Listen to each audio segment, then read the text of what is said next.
Okay, Hal's just going to help you out. He'll be in touch. Thank you.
Hi, Mayor Stewart. We're ready to go here in the chamber. You have 4 councillors with their cameras on and a couple councillors. Oh, I think we have quorum. 1, 2, 3. We need one more. Oh, we got 6. We're good to go. Thank you so much. So I'm going to call this public hearing of April 14th to order. This meeting has been convened by electronic means, and as such, council members may participate in person or by electronic means. For council members participating electronically, please ensure your video is turned on and let the clerk know if you leave the meeting for the purposes of confirming quorum. Council members are reminded that in accordance with section 14.13 of the procedure bylaw, members must enable their videos to confirm quorum. Council members attending with electronic means lose connection during any portion of the hearing. We will recess the meeting until the connection is restored. If you lose connection during the voting process, staff will get you back online quickly and we'll suspend the process until you're back. Members of the public can view the proceedings via live stream and YouTube link, which will be tweeted out at Van City Clerk on Twitter.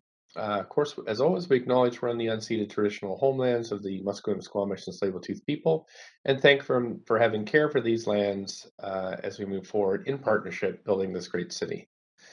And thanks so much to staff for all their work and all the departments across the city. Thanks so much for all the work you do. And also, council, I'd like to take a moment to acknowledge that today is Vaisakhi. So hope everyone celebrating has a healthy and joyful Festival of Harvest. So happy Vaisakhi, everyone. Clerks, can we have the roll call, please? Mayor Stewart in the chair. Councillor Carr. Councillor DiGenova. Present. Councillor Fry. Here. Councillor Swanson. Here. Councillor Hardwick. Present. Councillor Wiebe. Present. Councillor Boyle is on a leave of absence. Councillor Dominato on a leave of absence. Councillor Bly on a leave of absence. Councillor Kirby-Young. Present.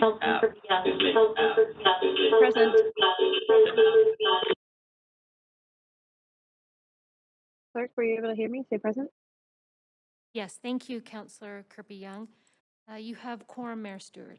Thank you very much, clerks. Before I begin, I have some announcements. Today, City Hall's flags are flying at half-mast in accordance with a motion unanimously approved by Council in 2018 to lower the flag each year of the anniversary of the BC Provincial Health Officer's declaration of a public health emergency in recognition of the lives lost and the lives that continue to be lost in the opioid crisis. The flag will be lowered on April 14th every year until the provincial health officer rescinds the current state of public health emergency. In this meeting, the public may participate by speaking over the phone, submitting written comments to council, or speaking in person. Speakers have 5 minutes to make their comments and should limit their comments to the merits of the report being considered, and speakers should also state whether they are in support or oppose the recommendations and if they are a resident of Vancouver. Speakers may only speak once and should follow along on Twitter at VanCityClerk for updates on the progress of the meeting so they don't miss their turn to speak. Any comments on agenda items can be submitted in writing through our online web form at vancouver.ca/public-hearing-comments. And this link is also on Twitter. Those speaking on behalf of other groups or persons will have 8 minutes to speak, and only if those represented confirm they are also on the line or in person and must not be speakers themselves. Speakers who register with presentations are reminded that the public live feed has a slight delay, so we'll help you through with your slides when your turn to speak comes. Also want to note the City of Vancouver's, we have a long-standing commitment to equity, diversity, and inclusion. Just remind Council to avoid using gendered honorifics. A reminder that Council's role at public hearing is to be a quasi-judicial body, which means Council is only to consider the merits of the rezoning application or heritage designation. Council members may ask clarifying questions from speakers, including the applicant, or technical advice from staff, which is save debate for after the close of the speakers list. After hearing from speakers, we may approve the application, refuse the application, or refer the application to staff for further consideration. Finally, if Council does not conclude hearing from all speakers this evening, we'll recess and reconvene the meeting on April 19th at 6 p.m. And Council, there are, for one of the items, there are, I think, 50 speakers, so you should book that in your calendar now, April 19th at 6 p.m. So we're going to start with the first item, which is a CD1 rezoning on West 2nd Avenue and 1751 Ontario Street. Just going to ask, does anybody have a conflict of interest on this matter? If not, we're going to get the clerk now to read the summary of correspondence and read the application. This is an application by MA and HG Architects to rezone 5 to 15 West 2nd Avenue and 1751 Ontario Street from M2 Industrial District to CD1 Comprehensive Development District to permit the development of an 18-story mixed-use building with 122 secured market rental housing units, of which 20% of the residential floor area will be below market rental units. A height of 58.6 meters and a floor space ratio of 7.91 are proposed. General Manager of Planning, Urban Design, and Sustainability recommends approval subject to conditions set out in the summary and recommendation. The following correspondence has been received since referral to public hearing: 21 pieces of correspondence in support, 13 pieces of correspondence in opposition, and 2 pieces of correspondence dealing with other aspects of the application. This represents all correspondence received up to 4 p.m. today. Council, we do have 2 speakers to this one, so we should probably proceed with the presentation. Any speakers for this item who wish to speak to Council, please call toll-free 1-833-353-8610, code 106-1445#. The number is on Twitter and on the live stream, and there'll also be an opportunity for those to phone in to speak or speak in person at the end of the registered speakers list. We have Nick Danford from the Rezoning Center to proceed with the presentation, and then we'll ask the applicant if they have if they'd like to speak to the application. Please go ahead, Nick Danford. Thank you, Mayor Stewart. So good evening, Council. I'm Nick Danford, the rezoning planner for the application. Just before I get started, I just wanted to bring Council's attention to a revised recommendation C in the staff report. Staff recommend that Council adopt the recommendations in the staff report entitled CD1 Rezoning 5 to 15 West 2nd Avenue and 1751 Ontario Street with an amended recommendation C as follows. That subject to the approval of the CD1 bylaw, a consequential amendment to the Southeast Falls Creek official development plan to increase the maximum floor area limit of non-residential uses, the maximum floor area in Area B, the total permitted floor area in Southeast Falls Creek, and increase the maximum height in Figure 9, maximum heights, from 38.1 meters to 58.6 meters, and otherwise, as generally set out in Appendix C, be approved. This is in order to give effect to the staff representation made at the public hearing regarding the required change to the Southeast Falls Creek official development plan. So I'll get started with my presentation.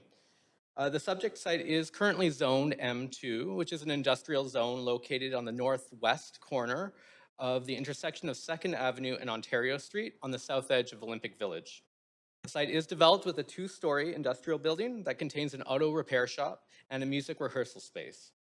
Nearby sites within Olympic Village have been rezoned to CD1 to allow for primarily mid to high-rise residential developments ranging from 5 to 24 stories in height.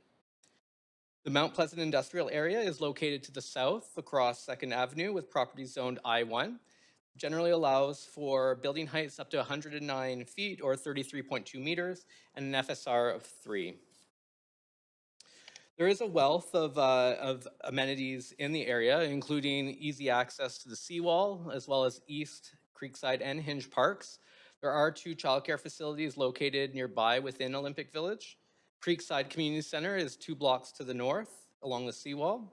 And Main Street Science World SkyTrain Station is located approximately 400 meters to the northeast, while Olympic Village Canada Line Station is about 800 meters to the west. Rezonings in Southeast Falls Creek are guided by the area's ODP. The site is located in Area 2B of the plan, and this area is envisioned to be a mixed commercial and residential precinct that forms a transition between the industrial uses to the south and the primarily residential area to the north. The maximum building height prescribed in the plan is 38.1 meters, or approximately 13 stories. The Southeast Falls Creek penthouse guidelines also allows for additional height and density beyond what is permitted in the provisions in the plan. The below market rental housing policy for rezonings was adopted by Council in 2019 and is also applicable to this proposal. The policy allows for consideration of an additional 3 stories, providing that 100% of the residential floor area is secured as rental, with a minimum of 20% of the floor area provided at moderate rental rates. Below market rental units target households earning below $80,000 a year. The proposal is for an 18-story mixed rental residential building with commercial uses on the ground floor. The project contains 122 units with 20% of the floor area, approximately 24 units, secured at moderate rates. The proposed height is 192 feet or 58.6 meters with an FSR of 7.91. The application was submitted in December of 2020. It's estimated that 250 jobs would be generated from a project of this type and scale. A virtual open house was held in April of 2021. A total of 81 pieces of correspondence were received through the rezoning process. Comments were mixed with regards to the proposed height, density, and design of the building. While some folks did appreciate the increased rental stock being provided as part of the project, some were concerned about the loss of the artist space, which is currently in the building. Now, with regards to that rehearsal space in the building, unfortunately, given the inclusion of the below market rental units as a public benefit, there is no opportunity to acquire dedicated space in the new building for music rehearsal. However, recognizing the importance of the space to the city's music sector, the applicant has proposed an 800 square foot commercial unit that would be constructed with acoustic controls that could house a music rehearsal space. The space would be privately owned and could be leased to non or for-profit music organizations or other commercial businesses. The subject property is the last remaining tower location in Area 2B of the Southeast Falls Creek ODP. The tower is expressed as 3 progressively smaller boxes stacked atop of a single-story podium. The proposed height is derived from multiple policies, and the next few slides walk through these policies that have resulted in the proposal's height and density. So first, the ODP that was adopted in 2006 anticipated an optimum height of 7 stories. This is outlined in yellow on the rendering. Optimal heights were included in the original plan to encourage a variety of building heights within each of these sub-areas. Then the ODP specifies a maximum height permitted, which is 38.1 meters, or approximately 13 stories in this location, outlined with the red hash. With the adoption of the Southeast Falls Creek Penthouse Guidelines, building heights have consistently increased in the area, with most buildings achieving the maximum building height permitted. 2 additional stories can be considered through these guidelines, and this is outlined in blue. Finally, the below market rental housing policy for rezonings permits consideration of 3 additional stories, outlined in green, given the rental mix proposed. As is the case with all the policies, height beyond the maximum in the ODP is conditional based on urban design considerations. Staff have reviewed the proposed height and conclude that it does not fundamentally impact the public realm performance or character of the neighborhood. So if approved, the application would add 122 rental housing units, including 98 market units and 24 below market units. These units will contribute to the city's rental housing targets set out in the Housing Vancouver strategy, and these targets are expressed in the slide in front of you. So this slide compares the cost of renting and ownership. The values on the slide reflect the 2021 CMHC rental market survey as opposed to the 2020 data that was included in the referral report. This application proposes that below market rental unit starting rents will be between $950 to $2,000 a month. The units on average meet the maximum average unit size required in order to be eligible for the DCL waiver. The middle green column indicates the average starting rent for new rentals on the west side and the incomes that they could serve. Based on the 2021 CMHC data, the orange column details ownership of a median priced unit on the west side that ranges from over $2,800 monthly for a studio unit to just under $8,000 for a 3-bedroom unit, assuming the 20% down payment. Therefore, rental rates will be well below the monthly cost of home ownership. The proposed units would be secured through a housing agreement. This application is subject to a negotiated CAC process. Real estate services staff did review the applicant's development pro forma and determined that there's no CAC contribution after considering the delivery of the rental tenure mix proposed. The site is subject to the citywide utilities and area-specific DCLs. The project is eligible for a DCL waiver in accordance with the provisions of the DCL bylaw, attributed to the floor area qualifying as for-profit affordable rental housing. The DCLs expected from the project are approximately $1.1 million, and this value takes into account the expected $3.4 million waiver. So staff conclude that the proposal meets the intent of the Southeast Falls Creek ODP and the below market rental policy for rezonings. If approved, the project would add 122 new secured market rental units to the city's rental stock, 20% of which would be at below market rates. As referenced at the beginning of my presentation, recommendation C has been amended in order to include the consequential amendment of the Southeast Falls Creek ODP for maximum building heights. The staff and the applicant are available for questions. Thank you, Council.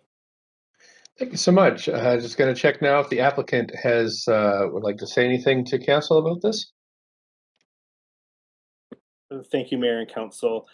We do have a presentation Great. that was submitted. Okay, I'll just wait for the clerks to pull that up, and then we'll let you know when it's time to go.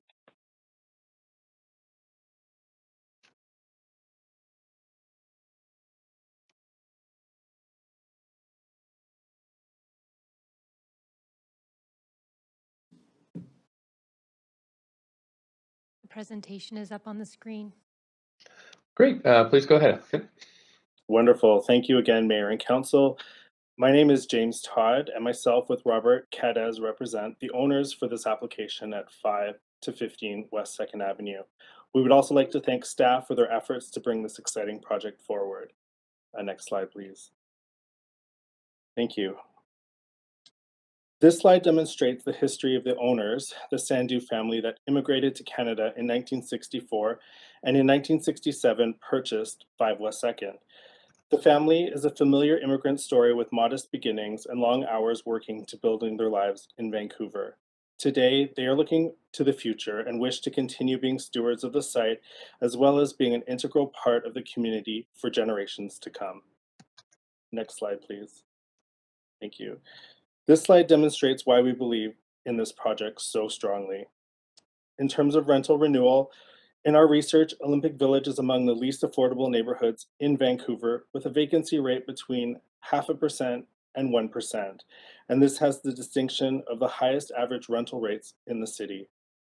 In terms of the upcoming plans, the policy which staff have presented today allow for this proposal to exist.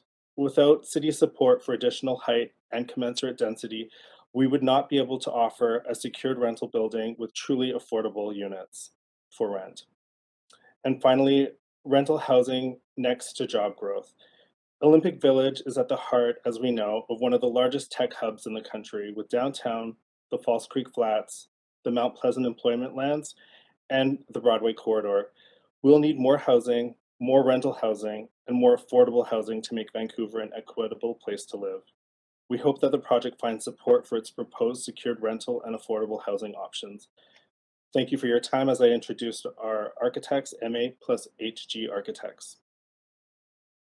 Great, thanks very much. Just going to check with council now. If you have questions for staff or the applicant, this is the time to ask them. However, you could wait until after we hear from speakers to ask questions to staff. So this is your only chance to ask questions of the applicant. Councillor Kirby-Young, up to 5 minutes, please. Oh, pardon me. thank you. Our architects have a continuing presentation as well, just to walk through. Pardon me. That's no problem. We'll hold on there, Councillor Kirby-Young. We'll just see the rest of the presentation and come to you. Thank you.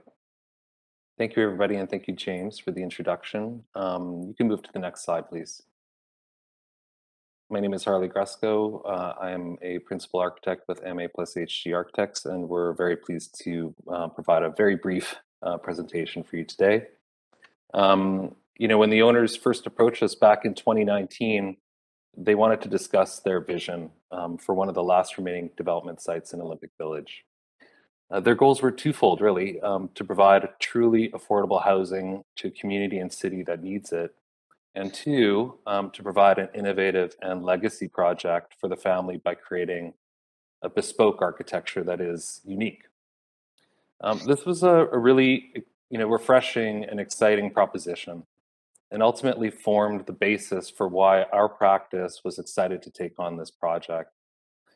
As you can see here, we started with studying and reflecting on the neighborhood. We were particularly inspired by its historical context, specifically the warehouse and industrial legacy of the site. As you'll see, this formed the basis for the architectural form making of the work and led us to question, how can this project reinforce some of the neighborhood's lost heritage? Next slide, please. We put together a few diagrams to help illustrate how we came about the massing on the project. We interpreted the site actually as a neighborhood infill site, even though it's actually located on a corner and is surrounded by contemporary development. We truly felt that it was our responsibility to imagine a building that could address the datums of its immediate context directly.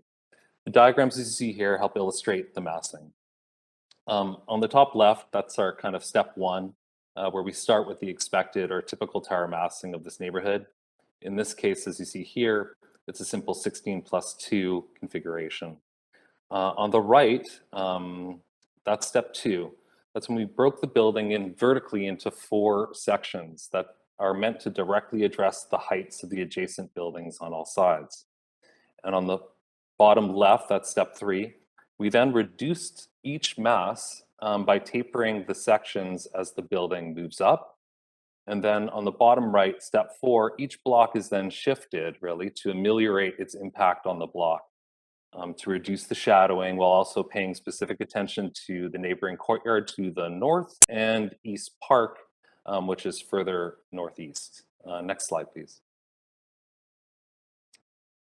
As you can see here, the varying heights of the tower massing, as Nick has pointed out, have been set to relate to the surrounding context in a unique way. The pink lines here indicate the height relationships of the adjacent buildings to help clarify those relationships. Also, the public realm is truly important here. We provided for a generous CRU on West 2nd, featuring large openings to the street, as well as a small CRU is provided on the north end of Ontario for a smaller operator. Additionally, the main residential entry is located on Ontario to ensure that it conforms to the quieter street adjacency. Next slide, please. The creation of a public pocket was a collaborative effort between ourselves, our city planners, and public feedback. The pocket expands a mid-block pathway on the neighboring site to the west. We set back the podium massing here to enable a southwest-facing public pocket while enabling the adjacent CRU to open onto this space. So this is sort of a feature, a public feature that we wanted to highlight. We have another one on the next slide. In addition, in response to the community feedback, and as Nick had mentioned, in collaboration with cultural services and the planners, we came to recognize the importance of maintaining a music-capable space to replace the wood studio. This dedicated space will serve to continue the music use on this site. Next slide, please. And finally, we like to say that this is a building that fits in yet stands out. The architecture is meant to convey at the same time the historical legacy of the site and its contemporary context, while also producing a new character as seen as an assemblage of smaller volumes. Ultimately, we strive to produce an exciting proposal that facilitates our project goals, to provide much needed below market rental housing while also producing a legacy architecture for the owners and really the community as a whole to be proud of for generations to come. I want to thank you for allowing us the time to present this application. We've been thrilled to be part of this project. With this, I'll conclude our presentation on behalf of the applicant. Thank you very much.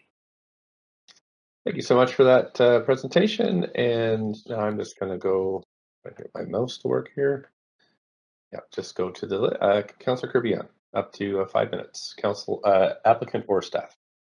Yeah, thank you, Mayor. And thanks for the presentations. I'm going to direct the first question to the applicant and really appreciating obviously the rental housing, and we need that, but I'm just wondering if I can get some more detail with respect to the music performance space, what the current size is. I know that you said that there will be a CRU that would have acoustics, theoretically, if it was leased to someone, but what's the current size and space and who's in it? Has there been any sort of, how robust was that discussion with city staff with respect to the opportunity to replace that versus potentially we have a CRU that could be leased for that purpose or for any other commercial purpose? I believe I could answer the first part of that question. So I think the first part of that question was about the size of the space. So I can tell you that it's, I think it measured out around 850 square feet or so. What was the size of the existing one? Was just to be clear was my question. I heard that the size of the new space. I'm just wondering how much of the rehearsal space, what was the existing rehearsal space? I see. Fair enough. For that question, I think I would either pass it to probably James or Nick. Thank you. I'll have to refer to the report itself. I believe it was somewhere in the realm of 2,700 square feet for that performance rehearsal space. It wasn't, of course, sanctioned, as a lot of these spaces aren't throughout the city. The zoning, of course, was industrial and was used as a performance and rehearsal space. And in our discussions, we did work with staff and had many discussions on trying to include the space. Of course, a rehearsal space with secured rental already within that the neighborhood was a challenge, but we were able to create architecture was able to create a dedicated space that would be appropriate for music rehearsal and production. But there's no necessarily first right of refusal or intention necessarily to lease. It's just that it's its purpose, it's albeit a smaller space, it could serve that purpose, but it could be leased to anything, right? Could be leased to a restaurant, could be any kind of use. Is that fair? Is that No, correct? so the space is not at the exact ground level. It's actually a specific dedicated space within the building that is entered separately and has acoustical surrounding the room as well. There is also a clause in our there is a condition in our rezoning condition that we must converse and discuss with the previous tenants, and so we will be reaching out to them and having a discussion. It is a purpose-built music space. That's the intent. It's not a ground level commercial, and there's no intent for it to be a commercial, like a regular commercial space. It's Okay, that's helpful clarification. And was there any indication from the current tenant that that was something that might, albeit that it's less than a third of the size, that it's something that's potentially functional for them? so we haven't progressed our conversations with the previous occupants for the space. They had vacated previously. Everyone knows due to COVID and other reasons. So I believe they vacated last May of 2021, and so part of our next steps will be to reach out to them and have those conversations. Okay, I'm gonna leave it there for now. Thank you very much. Thank you. Thank you. Councillor Weep. Yeah, I'm also concerned. I've been in this space multiple times, and in our Making Space for Arts and Culture, the goal is for no net loss Vancouver cultural space, including music spaces. So I do want to hear from staff on how this aligns with our current goals and policies. Right, thanks for the question, Councillor Weeb. I'll pass that question over to Kristen Lambertson from ACCS. For sure. Hi there, this is Kristen Lambertson speaking. Definitely in Making Space for Arts and Culture, we are concerned about the loss of space, including no net loss, but considering that the public benefit is being provided here for housing, below market housing, there were no opportunities to secure replacement space in that manner. However, we do recognize what the current applicant did propose in terms of this music space. And we are realizing that there is a gap and are working towards policies where we're working better with rental housing and social housing policy and projects so that we can have better integration of music spaces along with housing. So there's no way of looking in the garage setup. I just know that this is the third music space in 2 blocks that we are losing. And obviously, Mayor, someone that's been jamming, this is a very critical element that we're losing in the neighborhood. My second one is on the shadowing study for the new park. I know the park board's engaged in a new park, and I saw that the architecture on the top level actually doesn't look like it's been utilizing the shadow studies to ensure we minimize on the new park. Can you talk about the shadowing on the new park that's being currently planned by the park board with this new project and the architecturalness of it? So maybe the first question to the architect, how the architecture is reducing, ensuring sunlight on that space. Sure, I can speak to that briefly. I think Nick actually probably had the best slide that showed this, our intention there. But in general, the building, as you saw, kind of the forms actually taper. Each block gets smaller progressively as the building goes up. So by the time you get to the upper portion of the building is actually set back quite substantially from the footprint of the building at the lower levels. So we've tried to kind of, from a massing perspective, try to reduce the potential of the shadowing of the upper portion of the building, which I think, not to mention, I think what we actually did with the planners was that they had actually requested a significant number of shadow studies just to prove out that point. So we did do a series of shadow studies and looked specifically at East Park to ensure that the building wouldn't provide any additional shadow on that park. So we went beyond the requirements of a typical rezoning and the shadowing requirements. Okay, I didn't see that in the report. Did I miss it in the report? Is a shadow study in the report? Thanks for the question, Councillor Weeb. Yeah, the shadow study is included within the appendix F. And we also have them available to share. And I'll also just pass you off to Kevin Spans, who's a development planner on the file. Okay. Thank you, Councillor Weeb. Did you want us to share the shadow study up on the screen? No, I've got it. It was right on my screen. I mean, I'm surprised that an 18-story building is not shadowing over a block.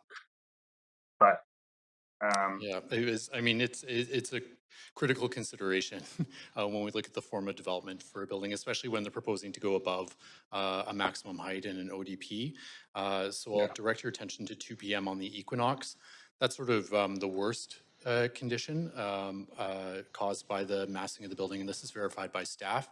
And as you can see, it doesn't extend beyond the boundary of the park. okay, so throughout the summer, we're not going to see any shadowing on the park? The shadowing will actually reduce through the summer. So between the equinoxes, the length of the shadow of the tower will actually pull closer to the tower. Okay. So in short answer, no. Okay. And can you talk a little bit about how we've been able to stack that? You talked about a little bit in the presentation, but I was surprised that the optimal height from the OCP was 7 stories. What was the reasoning for creating that as the optimal height? I'll direct that to my colleague, Nick. Thanks for the question, Councillor Weeb. So optimal heights were included in the original ODP in order to create variety in the sub areas of the ODP. It didn't take into consideration any of the tenure, like potential tenures, so say strata versus rental. So yeah, it was included in the initial plan just in order to create some variety within the sub area. Thanks so much. Okay. Councillor Carr. Thanks, Mayor. So to the applicant first, I'm interested in why there was I'm assuming there was a choice between sort of fulfilling the no net loss of art space versus affordable housing. So can you walk me through how you made the decision in terms of going for the housing over the art space in terms of a priority?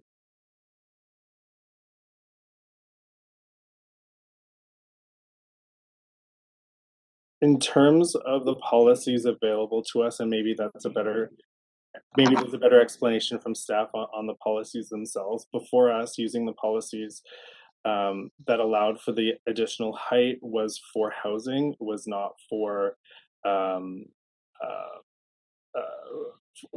cultural space. And so and then as we proposed and then developed our tower, and through a number of performa exercises, the project sort of just stands as the commercial at grade and then the residential. The introduction and listening to our original proposal that we went to the public with did not have any music space, and so we did listen and really did our best to include a music space. So that was added later, but in terms of the height and the density is derived from the residential, and those are the policies that we were following. And the residential as well for the neighborhood, we believe matched with the adjacent towers and buildings. Great. Thank you. That's very helpful explanation. I'll sort of request staff also answer that question, only from perhaps a bit of a different take, which is to staff. Understanding that there are incentives in terms of increased height to get affordability, more like units that are affordable, and I do support the MERT program in that it does really attach affordability at 30% of a household income, which is the standard definition. I'm interested in 2 things. Number one, just verify for me that there is vacancy control on those 24 units. But secondly, if our goal is no net loss of culture space, why do we not have policies that incentivize that for developers? for example, increased height for the retention or for the offer of culture space? So for that question, I'll refer you over to Kristen Lambertson, ACCS. Hi, yes, thanks. Definitely, there are in certain zones that we do have cultural densities um, and density bonuses, and it's definitely something that we are exploring further. I think with the Broadway plan, we're looking at cultural districts there, as well as in Vancouver plan, where we can potentially explore more density bonus opportunities and other tools that might secure artist spaces such as these, like artist studios, rehearsal spaces, given the knowledge that we are they are at particular risk of displacement. But also, like I mentioned too, we really are wanting to work with our colleagues in housing, exploring opportunities where one or the other don't displace each other, and that there can be better integration. Mm-hmm. Okay, that's good to know, especially around the fact that there are some districts, which I'd love to get more information on, that do have density bonusing for culture spaces. Did you answer my question around the vacancy control? I'm assuming that there is vacancy control on the 24 units. Is that right? We haven't answered it yet, but I'll hand you over to Emily Brooker in housing. Thank you. Hello, yeah, this is Emily Brooker in housing. Yes, the below market rental units will be rent controlled, so the rents won't be increased ahead of initial occupancy, and subsequent increases will be capped at the RTA, regardless of a change in tenancy. Okay, that's great. Those are my questions for now. Thank you. Thank you. Councillor Swanson. Yeah, 2 questions for the applicant. Is this going to be a pet-friendly building? Yes, yes, this will be a pet-friendly building. Okay. And what will the rents be on the 80% that aren't the low-income units? So we are applying for the DCL waiver over the full building, so they will be capped at those average rents for the DCL waiver. And has the owner owned this property since the pictures that you showed? Since 1960s, I believe 1967. So it's worth about $17 million now. So that's quite a lot of property appreciation, probably. Okay, thank you. Thank you. Councillor Dominato. Thanks, Mayor. Through you to staff, I have a question. I don't think I've ever asked this before, but I'm curious if we have any project like this. Sorry, we're not quite hearing you. Can you hear me? We can hear you now, but it did break up a little. Okay. Just in light of the proposal, and I recognize we're dealing with land use, but it often, whether it be strat or it be rental in this case, there'll be a marketing of those rentals, both the below market. Do we have any ability to prescribe that when these rentals are marketed, that while there are schools in the area, that those schools are at capacity, and just recognizing that they are oversubscribed, the existing schools, and we're still waiting on a big village school. Has that ever come up in conversations when these buildings are marketed? Thanks for the question, Councillor Dominato. So it would be ultimately up to the owners of the property to market how they see fit.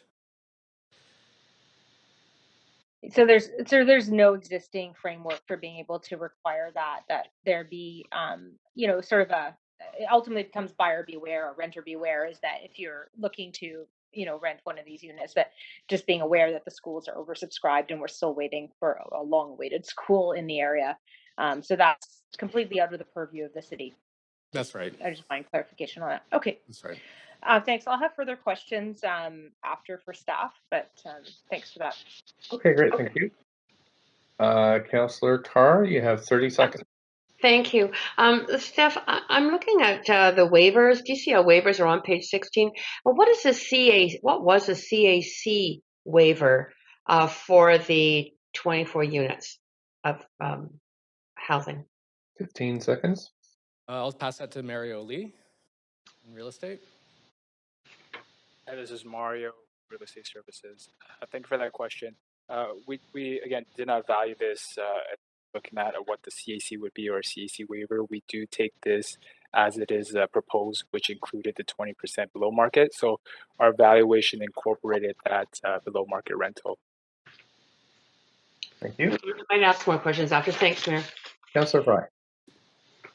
Sure, and I just want to follow up a little bit on the rehearsal space and the conversation around net loss. Obviously, this is a loss, but it's great to see some kind of inclusion. How did the this is a question for the applicant? How did you arrive at the idea of including this rehearsal space if this wasn't a stipulation of staff? Was this of your own sort of volition?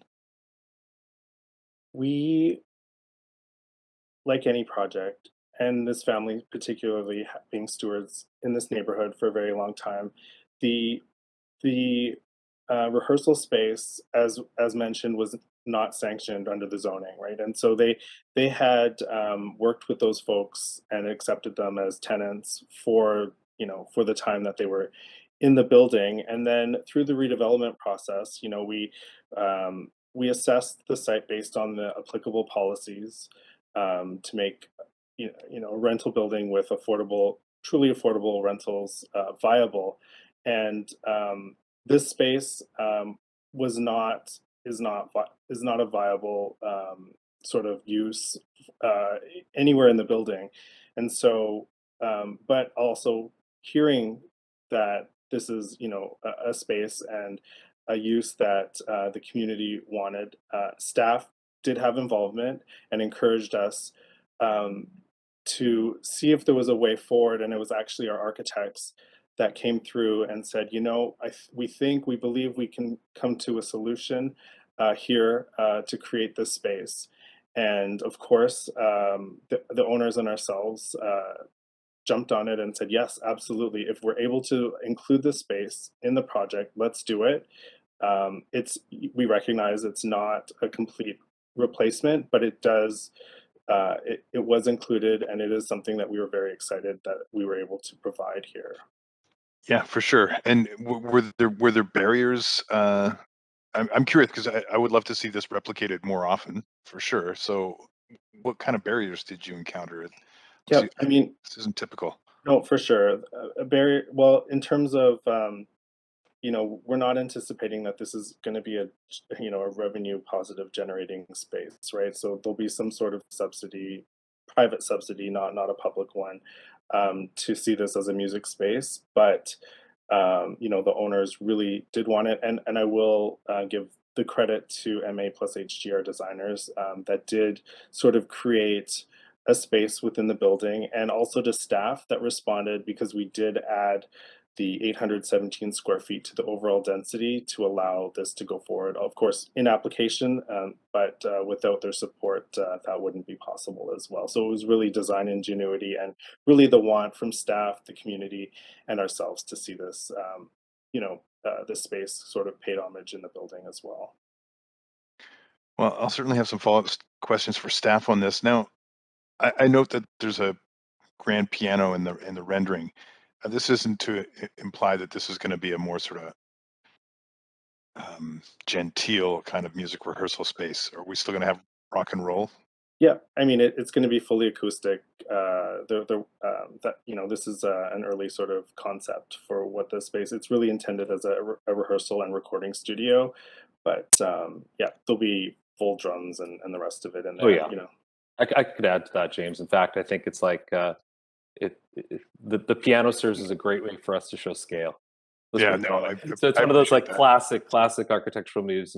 Put the piano in there, and at least that helps you see the scale of the space a little bit. Yeah.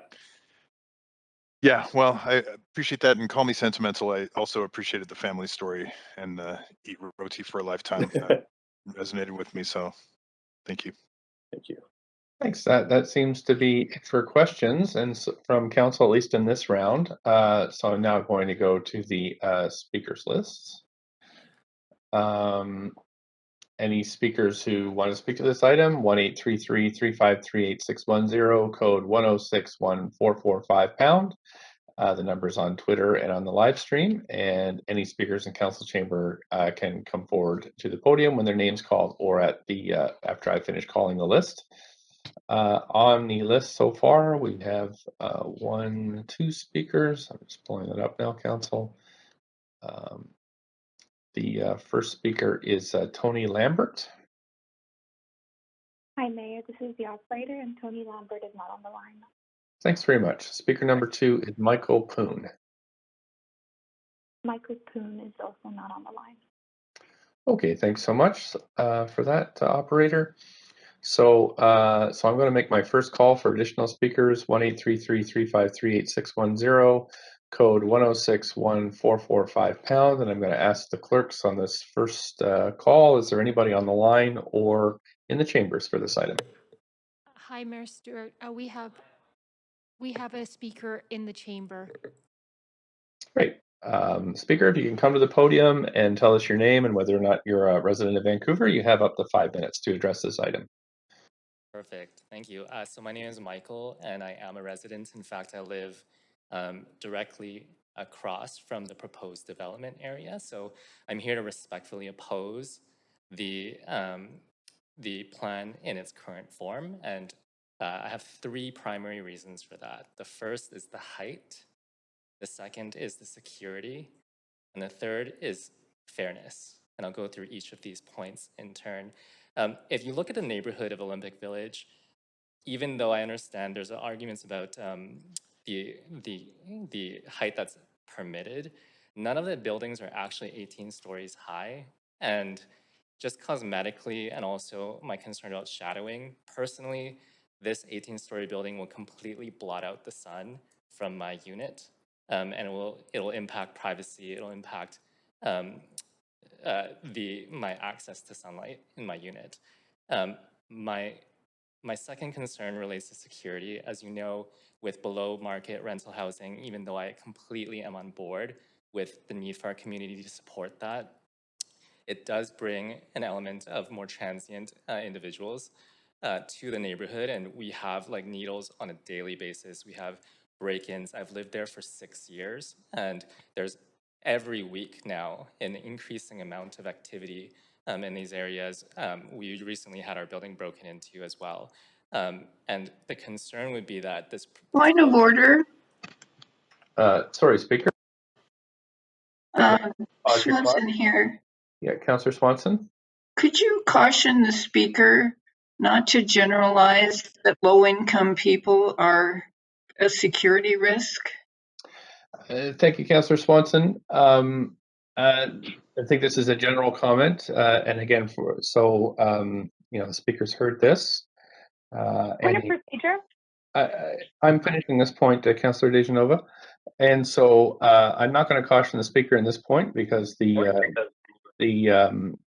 results, the comments were generalized. And also on future points of order, you should name the number of the procedural bylaw that you're making this under. Thank you. Councillor Dejanova?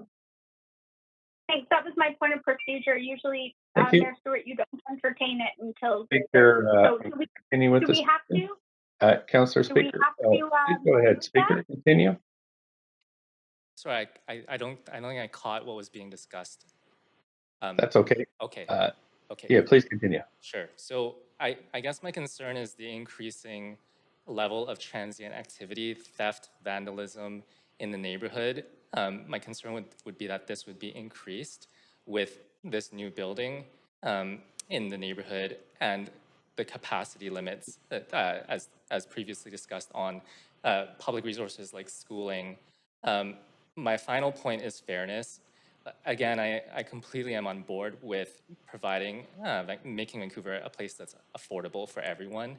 I just wonder whether this particular below market housing initiative, whether Olympic Village is carrying a larger burden of that than other neighborhoods, say Vancouver West, for example. And I just feel like the resources are already quite stretched in Olympic Village. And I just would humbly request that that load be shared more equitably across neighborhoods in Vancouver. And I guess my final point before I close is that the music space presently there is not merely a rehearsal space, but it's also a performance space. So one thing to consider would be if this space that's being built isn't easily accessible to the public, then the use of that space may actually be compromised as well.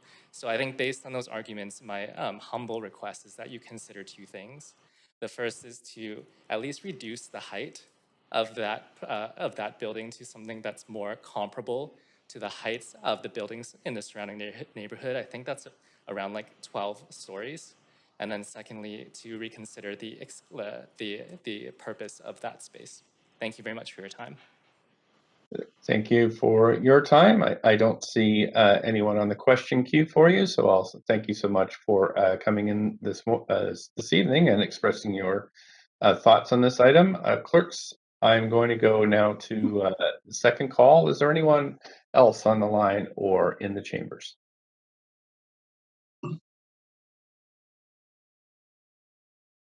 Hi, Mayor. No additional speakers on the line.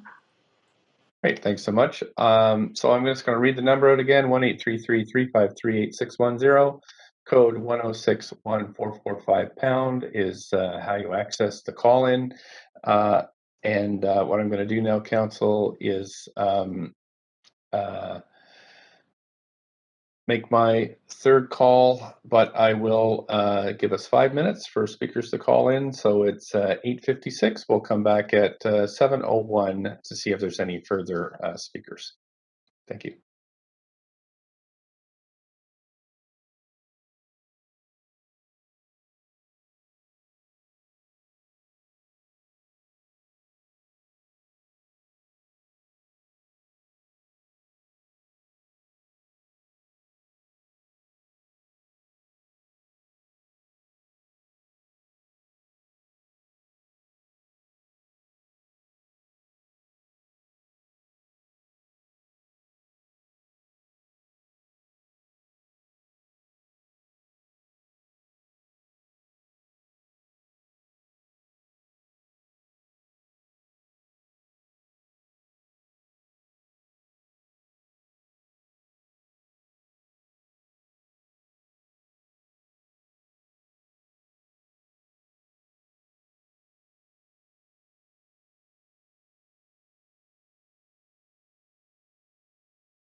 Great. Okay, thanks. I'll just wait till we have quorum before I.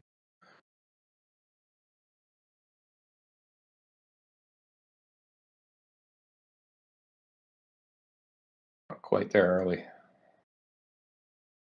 Just get councillors to turn on their videos if you're in range so we can get back to quorum and hear the last two speakers on this item. 1, 2, 3. Okay, we've got quorum now. Thanks. So go ahead, speaker number 1, if you could tell us your name and whether or not you're a resident of Vancouver. Hello? Hi there. Perfect. My name is Taylor, and I am a resident of Vancouver. Please go ahead. Up to 5 minutes. All right. Well, I would just like to say that I am opposed to this proposal, as I feel that during this dire housing crisis that's plaguing our city, that 24 units of below market housing where a studio is $950 and a 2-bedroom is close to $3,000, that's still not adequate to address the issue. 24 units will not address the issue for houseless people or for those who just want affordable housing, especially if they are working class individuals, not so much transient individuals. Thank you so much. Thank you. I don't see any questions for you, so thanks very much for participating today, and we'll go to the next speaker. Speaker number 2, if you could state your name and whether you're a resident of Vancouver. My name is Helen. I'm a resident of Vancouver, and I actually live in Olympic Village, just 2 blocks away. I know the building really well. I walk by that block at least once a week. I think that the new building will be a huge benefit for the community. I actually live in a building that's about 20 stories, and I know there's many other buildings in this area that are of similar height. So I think that it's going to fit in there well. I also walk by East Park almost every day. I know and I see that the actual section of the park that most people actually use and interact with are on the north end. And having used that area, I'm glad that there will be some shadowing from some of the neighboring buildings, because it's like, given our summers, those spaces are not usable when there are no shadows. And I strongly support this project. I think it's a beautiful building that really fits in with our neighborhood. I especially like that there are rental units and below market housing. I'm excited for the new neighbors that will come into my neighborhood, and my only criticism is that I wish the building could have been higher so that there could have been more homes and more affordability. Thank you. Thank you so much for your comments. There is no councillors on the queue for questions, so I'm going to thank you for your time this evening, and just go back to the clerks to make sure we've got everybody that wants to speak to this item. Hi, Mayor. Yeah, there are no more additional speakers. Thanks so much. Seeing there are no additional speakers, the speakers list is now closed. As few or no public comments were received on this item after 5 p.m., we're going to close the receipt of public comments. And now I'm going to go to the applicant and say, does the applicant have any closing comments they'd like to make? No closing comments. Thank you so much. Thank you, everyone. Thank you. Staff have any closing comments? Please. Oh, yeah, thanks. Yes, thanks, Mayor. Yeah, I just wanted to clarify and reiterate the beginning of the presentation, just with regards to recommendation C. I just want to be clear that staff are recommending a new recommendation C in order to recognize the need for the amendment of Figure 9 in the ODP, regulating the building heights. This amendment would replace the figure 9 that's currently in the ODP with a figure that indicates this site's building height as 58.6 meters. And so I just wanted to clarify that for council.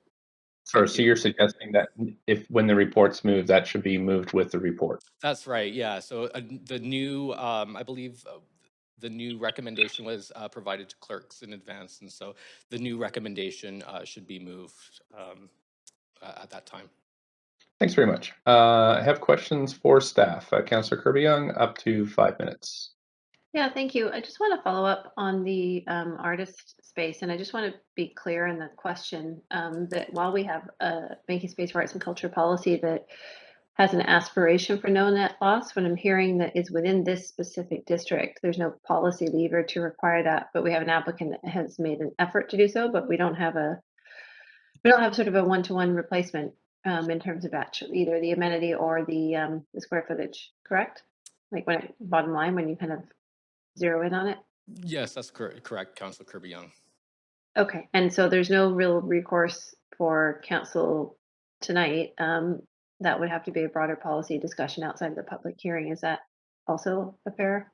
Yes, that's correct. It's a fair assessment. Okay. And then with respect to the height, this one seems a bit unusual in the sense that there's an incremental allowance for penthouse floors, there's an incremental allowance for rental, there's sort of the stepping back for the view cone, et cetera, et cetera. How many sort of additional opportunities for height do we typically see on a given proposal? Because this one seems to have 3 or 4 when you laid out that graphic that had the different, sort of showed the 7 stories. This is what you're allowed, and then +3 for this, +2 for that, +3 for this. How many typically? Is this unusual in terms of allowing that many additional considerations? Yeah, thanks for the question, Councillor. I mean, each site is governed by different policies. I mean, it so happens that in this case, this site has a maximum height penthouse policy that allows for additional, and with the rezoning policy that was adopted in 2019, additional provision of 3 stories. And so that's kind of how we got to the height and density proposed. But it's more than 3 though, right? Like it's the 7 is the allowable in the Southeast Falls Creek ODP, right? And we're talking about until 18. Do I have that correct? Yeah, so 7 was the optimum height, and the maximum height was 38.1. I'll maybe pass you over to Yardley McNeil, AD. Good evening, Council. It's Yardley McNeil, Assistant Director Planning for Rezoning. Just as a reminder, the Southeast Falls Creek ODP was developed at a time when we didn't have the rental issues and housing crisis that we have today. Predominantly, the rezonings that have occurred in that area are strata-titled housing with a smaller component of social housing that was intentionally inserted into the ODP. So this is a rare situation for the area. It's one of the last remaining properties that's developable in the area as well. And it's now, the industry is moving over to rental.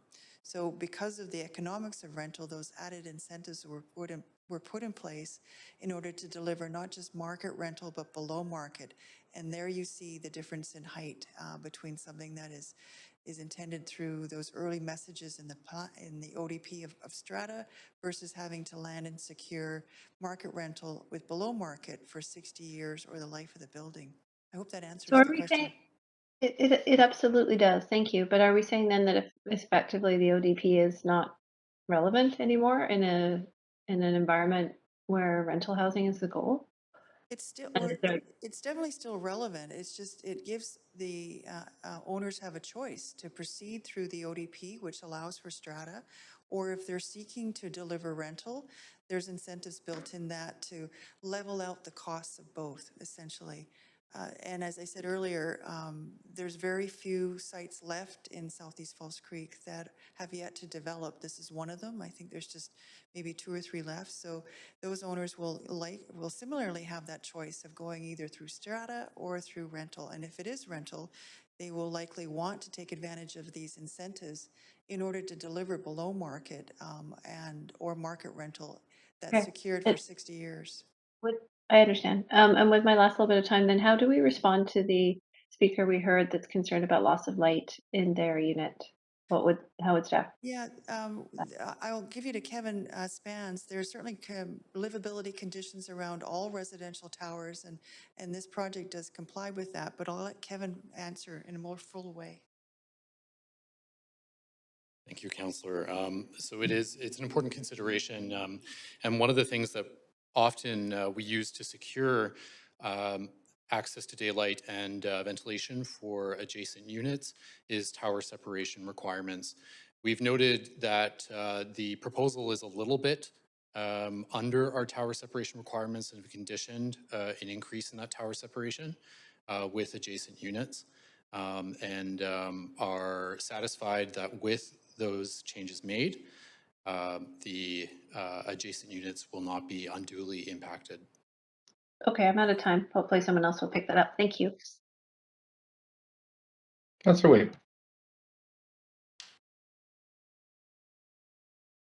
Sir Weep?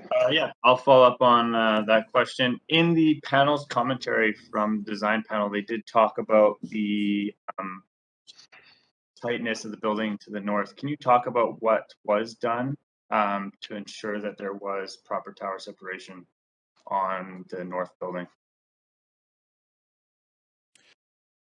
Thank you for the question, Councillor Weeb. Again, this is something that is reflected in the design development conditions, the conditions of approval for the rezoning. So in response to the UDP, the applicant didn't amend their application. They typically don't. We take the advice of the UDP and reflect those in conditions of development. So we have conditioned that the applicant do design development to introduce a minimum separation.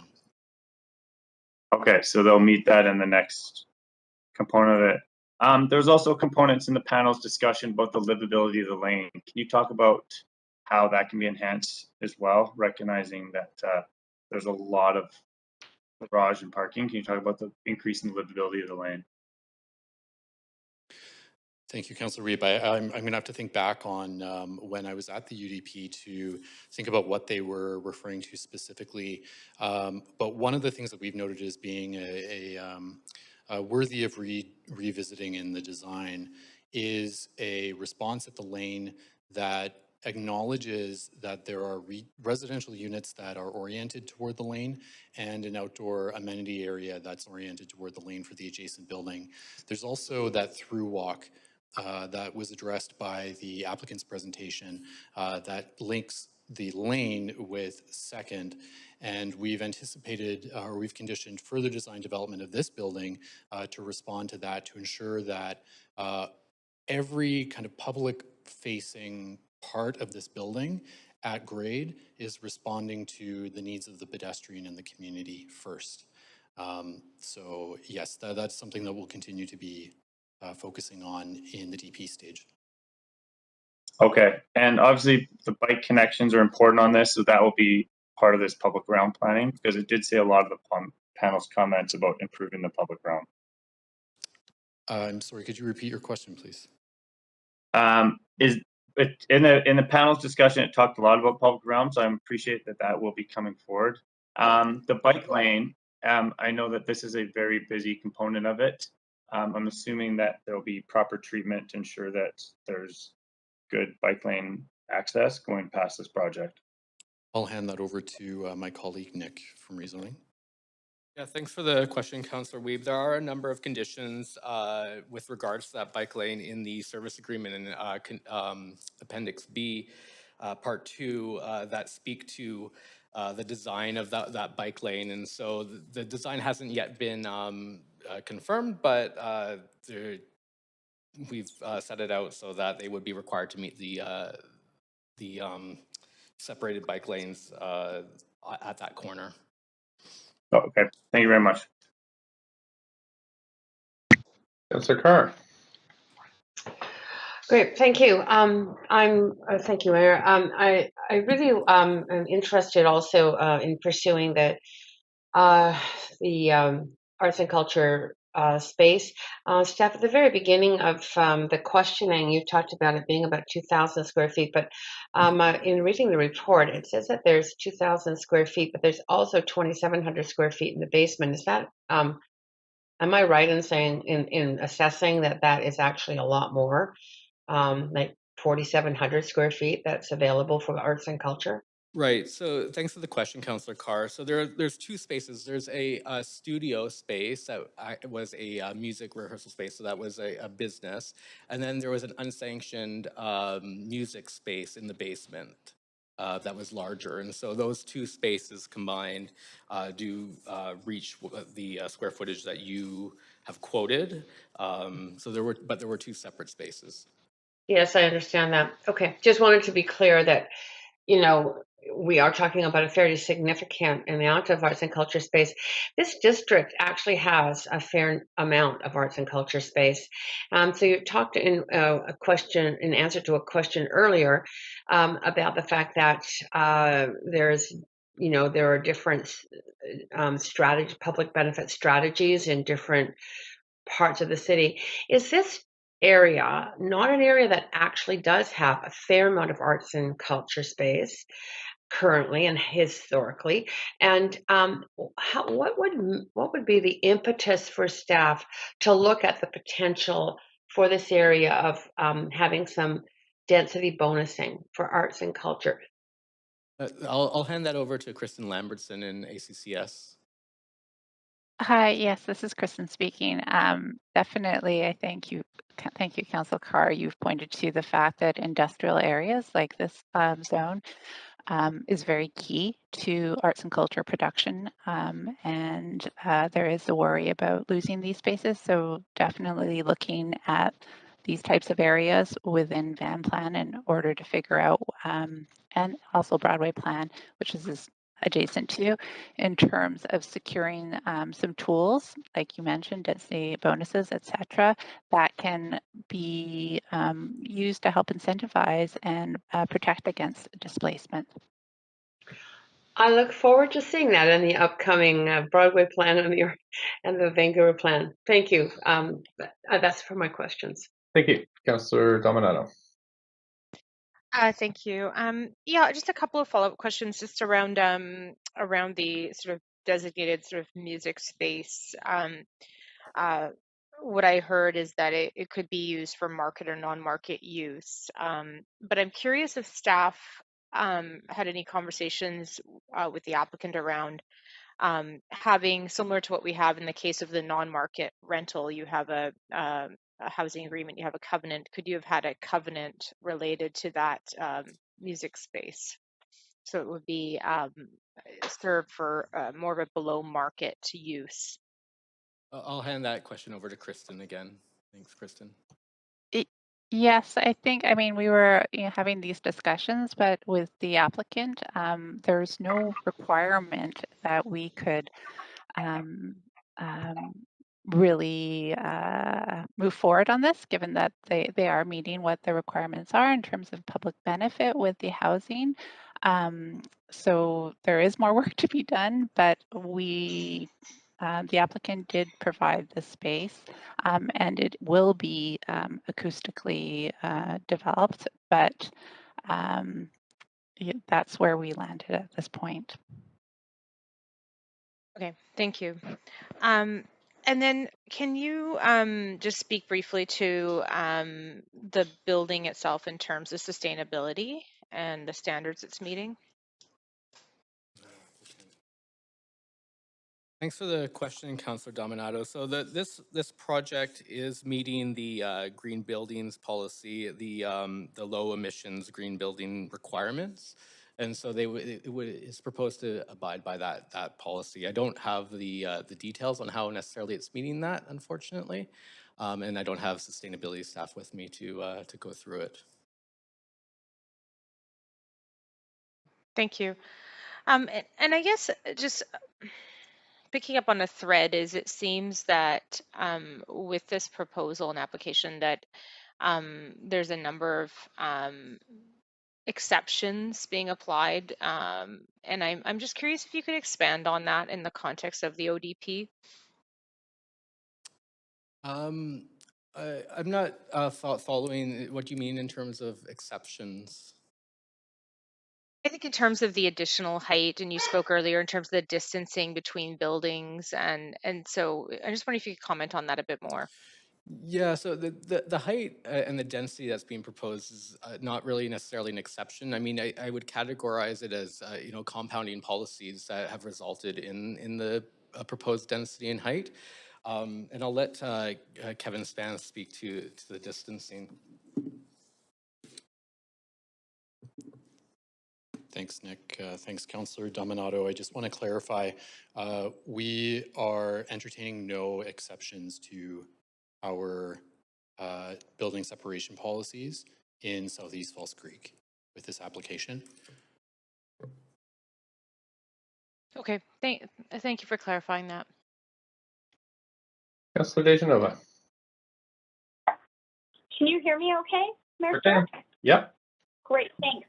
A couple of my questions have been answered, but one that wasn't is another councillor had asked staff if there could be considerations in this project for cultural density. I just wanted to clarify that that would require another public hearing, would it not? Yes, Is that's correct, Councillor Dejanova. Okay, so really, if this project were to move forward at the affordability that's currently proposed in the referral report, and as has been stated tonight, then we would have to move forward now, or that could all change. Is that correct? Yes, that's correct. Thank you very much for answering that question, and I'd be happy to move the motion if I'm the last person on the queue. If not, I'll... No, Councillor Swanson is on the queue. Oh, sorry, I can't see that right now. My Crestron has frozen. I'll try and back up and come back. Thanks. Councillor Swanson. Yeah, I'm just wondering if the rents of the penthouse also have to comply with the DCL rent limits. I'll pass that question over to Emily Brooker. Hello, yep, Emily Brooker here. So all units will be secured rental units, but just to clarify, it's just the below market units that will be at those moderate income rental rates. To qualify for the DCL waiver, the remaining 80% of units won't be restricted. That's per the DCL bylaw. Yeah, thank you. They won't be restricted to like 4,000 and some for 3 bedrooms and 3,000 and some for 2 bedrooms, like the table says. That's the 80%. There's no restriction on the 80%. They can be the sky's the limit. That's correct. Yeah, to qualify under the DCL bylaw for the DCL waiver, that's correct. Let me just get this again. They're getting a DCL waiver, and the 80% that they're getting the waiver for don't have to have any limits on their rent, not even for the first tenant. This is correct. The DCL bylaw is written to allow projects that have 20% of units at below market rates, meeting those rents that you've seen that you also see in the moderate income rental pilot program. So that allows a project to qualify for the DCL waiver without restricting rents on the remaining 80% market units. Wow. Sorry, Councillor Swanson, I'll just step in for a second. And so if you just have a look on page 10 of the referral report, in figure 7, it details the DCL bylaw maximum averages for the west side. And so those in the second column to the right. And so those are generally the average market rents that we could see that would qualify for the DCL bylaw. But because there's 20% at MERP rents, the 1, 2, 3, 4, the fifth column, where it says 1,818 for a student, for a studio, 2,200 for a 1 bed, 29 for a 2 bedroom, and 40 for a 3 bed, that doesn't apply. It does apply. No, Nick. It's Emily Brooker, Housing Policy here. No, it doesn't. That's just to indicate what those DCL averages are. But this is a project which provides 20% below market rental units. So the remaining 80% market rental units don't have rent restrictions on them to qualify for the waiver. That's written in the DCL bylaw. Okay, so sorry about that, Emily. Yeah, Emily is correct. Sorry about that. Sorry about the confusion. So the penthouse can rent for a fantastically high amount. Okay, thank you. Councillor Dejanova, you have 4 minutes left. Thanks. I see others on the queue. As I said, I was just going on to move the motion. but I will take myself off, but I can't now, Mayor Stewart. So if you could Okay, take me off the I'll queue. move to Councillor Weed. Councillor Weed, I'll yeah, put myself back on. minute and a half, Councillor Weed. Yeah, I got two quick questions. One is, what was the valuation of the property utilized in our performas for this project? Recognizing it's going from an industrial, so you would assume that there would be an opportunity for a larger land lift to increase the affordable housing. So I'm just wondering, what was the valuation utilized for the performa on this project? So I'll hand that question over to Mario Lee in real estate. This is Mario with real estate. Based on the comparison of the current zoning, which is an M2, and the proposed rezoning, the review concluded that there is no land lift available for additional affordability or any other in-kind public amenities. Okay. And we're recognizing the no loss for cultural space. Did we look at putting one of the floors of parking or underground space to recover the underground space that was utilized for the night venue that was there? Thanks for the question, Councillor Weeb. No, in discussions with the applicant team, we put it to them that there was a loss of the music space, and put it to them to ask them to kind of figure out how to address that. And so this is what they've proposed. Okay, thank you. Councillor Kirby-Young, you're over your time. Mayor, I just realized I'm over time. I was going to ask another question, but I realized I'm out of time. Thanks. Thanks. Councillor Dejanova, you're the last on the list. I'm prepared to move the recommendations along with the, would I say yellow memo, Mayor, with the new recommendations? No, it is it wasn't in the yellow memo, but it is the clause that was emailed and then included in the PowerPoint presentation today. So happy to move that, and I believe from looking at my email, it is recommendation C. That's right. Thanks. We have a seconder for this. Councillor Carr. Thank you. So we're on the main queue. If you'd like to speak to this item, please go ahead. Councillor Carr. Yeah, thanks. I am prepared to support this project, and I think first of all, it's a great story about people who come as immigrants to this country, this city, and really, I think giving back in terms of creating housing that's going to be useful for people who live here. I am quite taken by the design, the shifting of the blocks of floors in order to respond to the adjacent buildings and to mitigate shadowing. I think that's very creative, and I'm very impressed by that design. And I really appreciated the speaker who joined us later, who said, given climate change and the hotter summers that we have been experiencing, actually shadowing on the park is not a bad idea. I mean, I'm assuming always we have trees to do shadowing on parks, but it was an interesting take that I hadn't thought of before, and I think we should be considering that in terms of our parks. Not necessarily to have buildings shadow them all, but it's just an interesting thought for us to keep in our minds.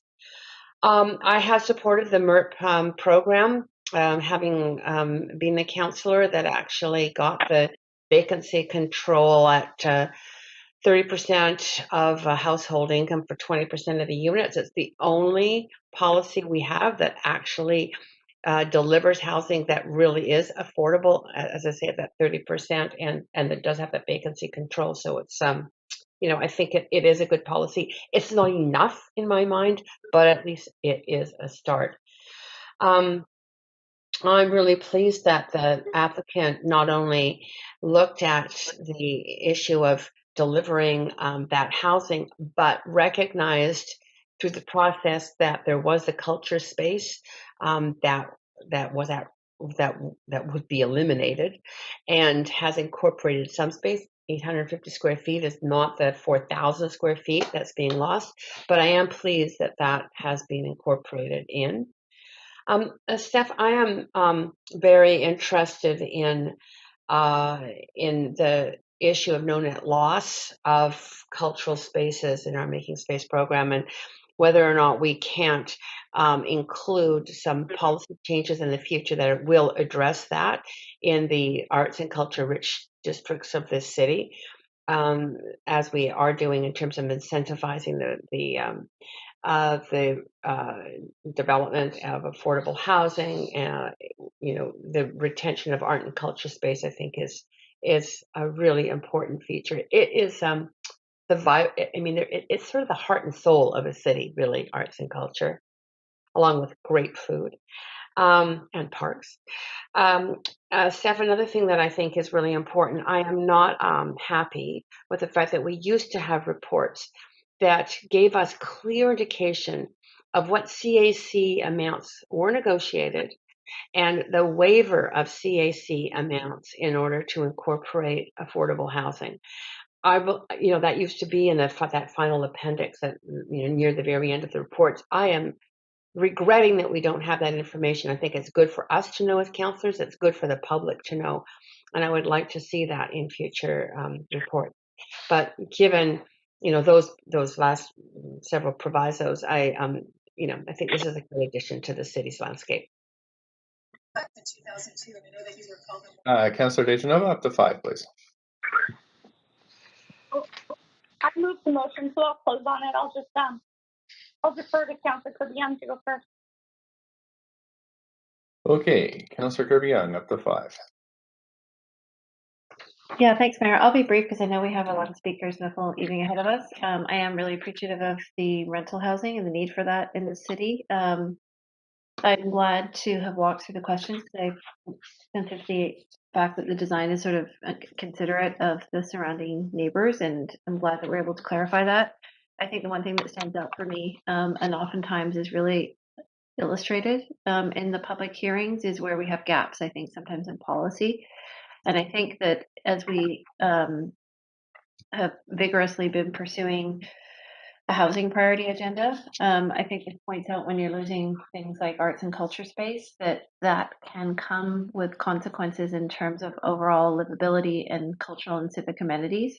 And I think that's the gap that's really identified in the policy here with respect to making space for arts and culture and that loss that we see happening. And it's very difficult to get it back and build those spaces again. So that's definitely something that I'm taking away from this conversation. Although I would say that while not required, I did appreciate the comment to the applicant, not just in providing a space, but in the comment that was made that stuck with me in terms of their intention that would not be a positive revenue generating space, but they recognized it had utility and community value. So I think within not having necessarily the full policy levers in place here, it's not a sort of a complete loss. It's just not a replacement necessarily at the same level. So just wanted to kind of add that recognition in terms of that. But I will support the project because we need the housing. But I am looking forward to more policy discussions around the arts and culture space. Thank you. Councillor Swanson. Yeah, I don't really like this. I agree with the speaker, Taylor, that there's not enough affordability. We've got half of renter households with household incomes, or median renter household income is 50,000. And even the cheap units in this building aren't going to kick in until you've got 38,000. But the project won't gentrify because the rents are already high in that area. And we do desperately need the 24 units, and the vacancy control is good. I wish we had different policies and that those policies required more affordability. But in the absence of those, I'll go for this. That's it for me. Councillor Hardwick. Well, speaking of those policies, we continue to make decisions based on questionable policies. I'm reminded of Noam Chomsky's remark, don't take assumptions for granted. Begin by taking a skeptical attitude towards anything that is conventional wisdom. Make it justify itself, it usually can't. So in this case, again, I am forced to abstain. And I will quote the remarks that I received from the city solicitor to explain the rationale. There is a technical approach where it deems an abstention to be a vote in favor, which it is, but it clearly reflects the councillor's state of mind concerning an issue.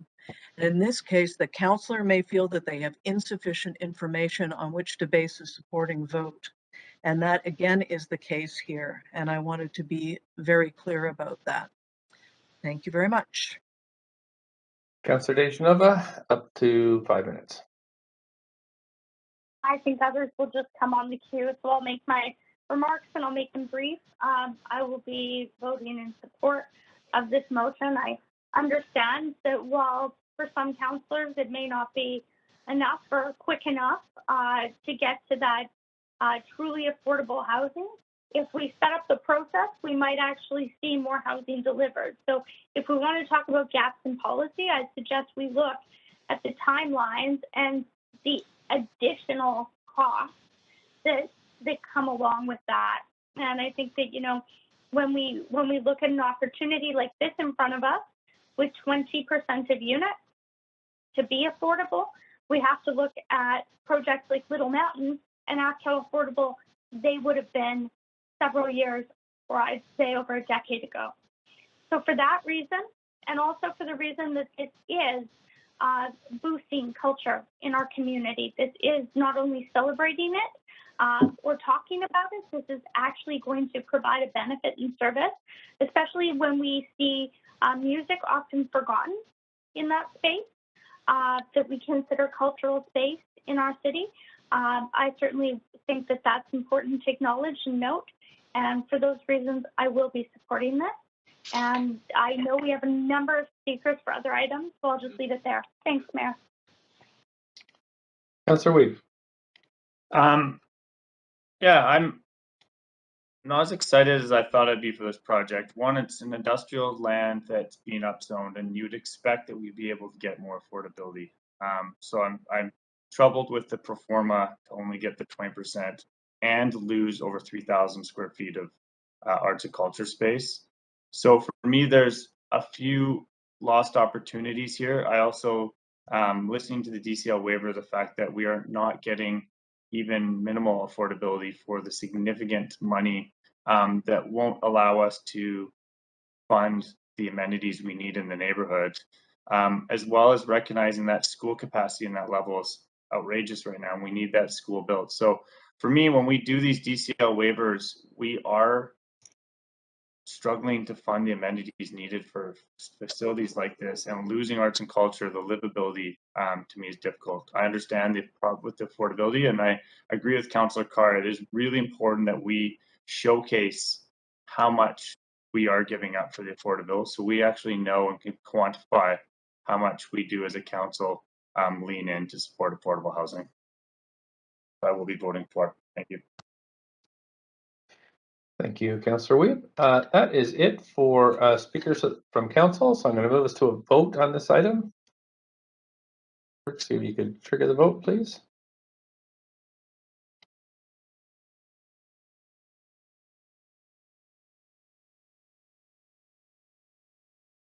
Councillor Dejanova, Councillor Kirby-Young. Thank you. That has passed with none in opposition. Thank you, Council. We're moving on to our second item now. This is a zoning and development bylaw amendments to support patio program for businesses on private property. And I'll just ask now, does any member of council wish to declare a conflict of interest on this item?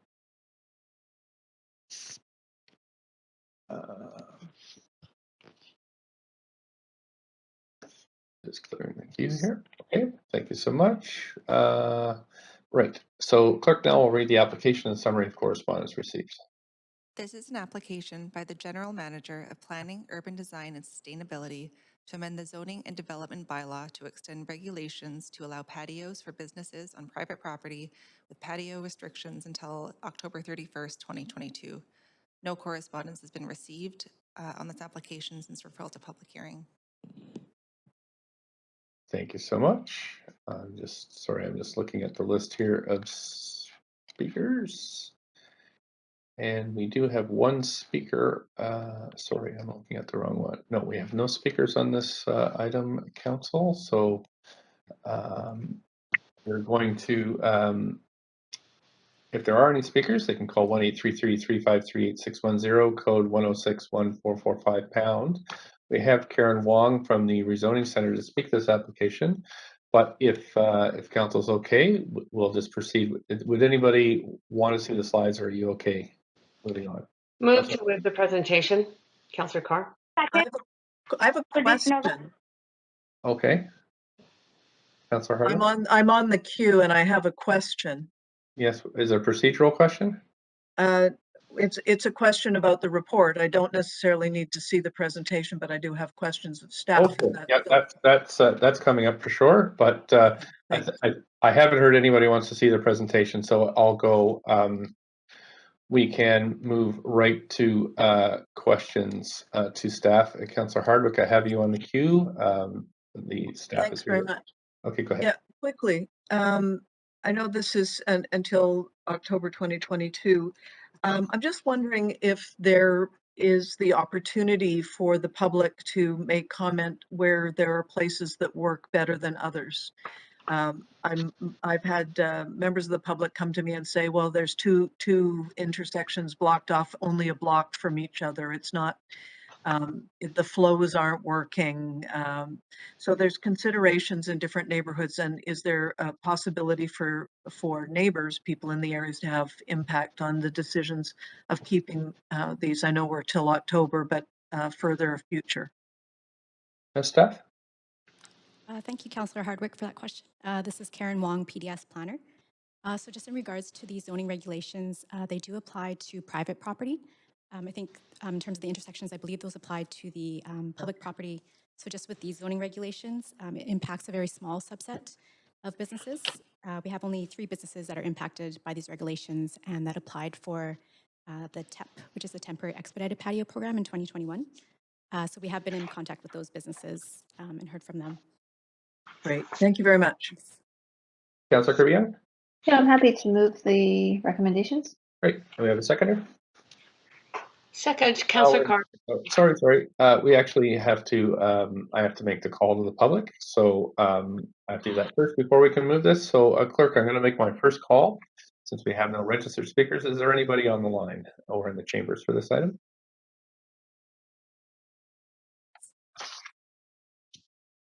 Hi, Mayor Stewart. We don't have anyone registered, but we will need a 2-minute break to identify some callers. Okay. Okay. Let's see. We don't usually do it that way. What I usually do is the 2 calls and then we have the 5-minute break. So I think I'm going to proceed that way. So on this first call, there's, to your knowledge, there's nobody on the line or in the chambers.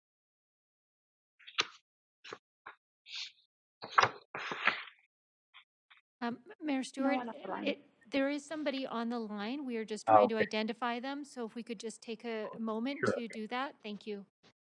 Okay, thank you. I understand that.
Mayor Stewart, nobody is on the line for this item. Great, so let's make it a quick second call. Is there anybody in the chambers, clerk? No speakers in the chamber. Great, I'll make my third final call, 1-833-353-8610, code 1061445 #. That's the details to get in. It's 7:46 now. We will come back at 7:51 to finish this item. See you in 5 minutes, council.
Oh, let's see. Move the recommendations, Mayor. Thank you so much, Councillor Kirby-Young. You have a seconder for this. Second, Dominato. Great. Okay, we're on the main queue. If anybody would like to, speak to this one, please go ahead. Mayor Stewart, I'm sorry, I haven't officially closed the list. I will do that. There's no additional speakers, so the speakers list is now closed. As there are few or no public comments received after 5 p.m. today, we're going to close the receipt of public comments. And I did forget to ask if staff have any closing comments. Sorry about that. I'll just have to void the moving and seconding, and we'll go back to staff. Any closing comments? Thank you, Mayor. This is Karen Wong, Policy Planner. Staff just wanted to point out the council memo from April 5th, and just to clarify that the extension is proposed for March 2023, not October. Council actually is required to amend the date, the draft bylaw to include the date change to March 2023. Thank you. Right, so we need to move that when we move this. Just 1 second. Right, I'm just going to check and see if there are any other questions. I don't see any other questions, so go ahead, Councillor Kirby-Young. I think we're good to go now. Sorry about that. Move the recommendations with the amended date to March as advised by staff. Second, Dominato. Thank you. Okay, now we're on the main queue for debate on this one. I don't see anybody on the queue, so I can call a vote.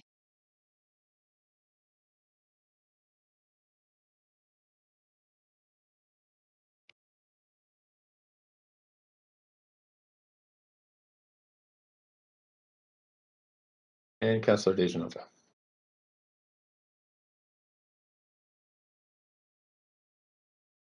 Councillor Dejanova?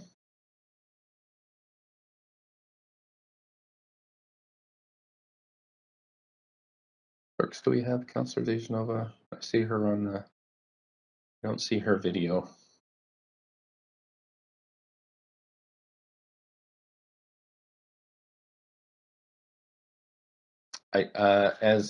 Yes, right, we'll mark her as absent. Councillor is absent, so Council, that passes unanimously. Thanks so much. We're going to move on to number 3, which is the regulating self-storage uses in industrial districts. I'm going to ask first if any councillors have a conflict, please just declare it now. And we'll move on to the clerk reading the application and summary of correspondence. This is an application by the General Manager of Planning, Urban Design and Sustainability to amend the Zoning and Development Bylaw and the Mini Storage Warehouse Guidelines to continue to allow storage warehouse uses for commercial operations, restrict self-storage uses to upper floors in industrial areas, and remove self-storage as a permitted use in industrial areas in close proximity to rapid transit stations to support employment intensification in industrial areas. The following correspondence has been received since referral to public hearing. 1 piece of correspondence in support and 1 piece in opposition. This represents all correspondence received up to 4 p.m. today. Thank you so much for that. Council, I'm just juggling my screens here. Anybody who wants to speak to this item, it's 1-833-353-8610. We have Martin Hansen here from the Rezoning Center to speak to the application. There is only 1 speaker to this item, Council, so if people are fine without seeing the presentation, we can move right to questions to staff. If I don't hear any Move the ways the presentation, Councillor Carr. Thanks so much. If I don't hear any objections, I'll just move along. I don't hear any, so I will go to see if councillors have questions to staff. Please put yourself on the queue. Councillor Dominato, please go ahead. Thanks, Mayor. Sorry, just trying to come off mute. I did have a question for staff with respect to the recommended changes around mini storage and the restrictions. And sorry, I don't have the report open in front of me right this moment, but it specifically referred to not allowing mini storage on I think the ground level, main level of buildings. And I'm curious if we had considered further restrictions. Does that really go far enough? I guess is what I'm getting at is why not allow it on the first couple of floors or levels to maintain employment in light industrial space. I hope that question makes sense. Staff? Yes, thanks for that question, Councillor. Through our research with the Employment Lands and Economy Review and the Industrial Land Strategy, we wanted to find a balanced approach to accommodating self-storage, noting that it provides an important business operation and adds important service for business and the economy.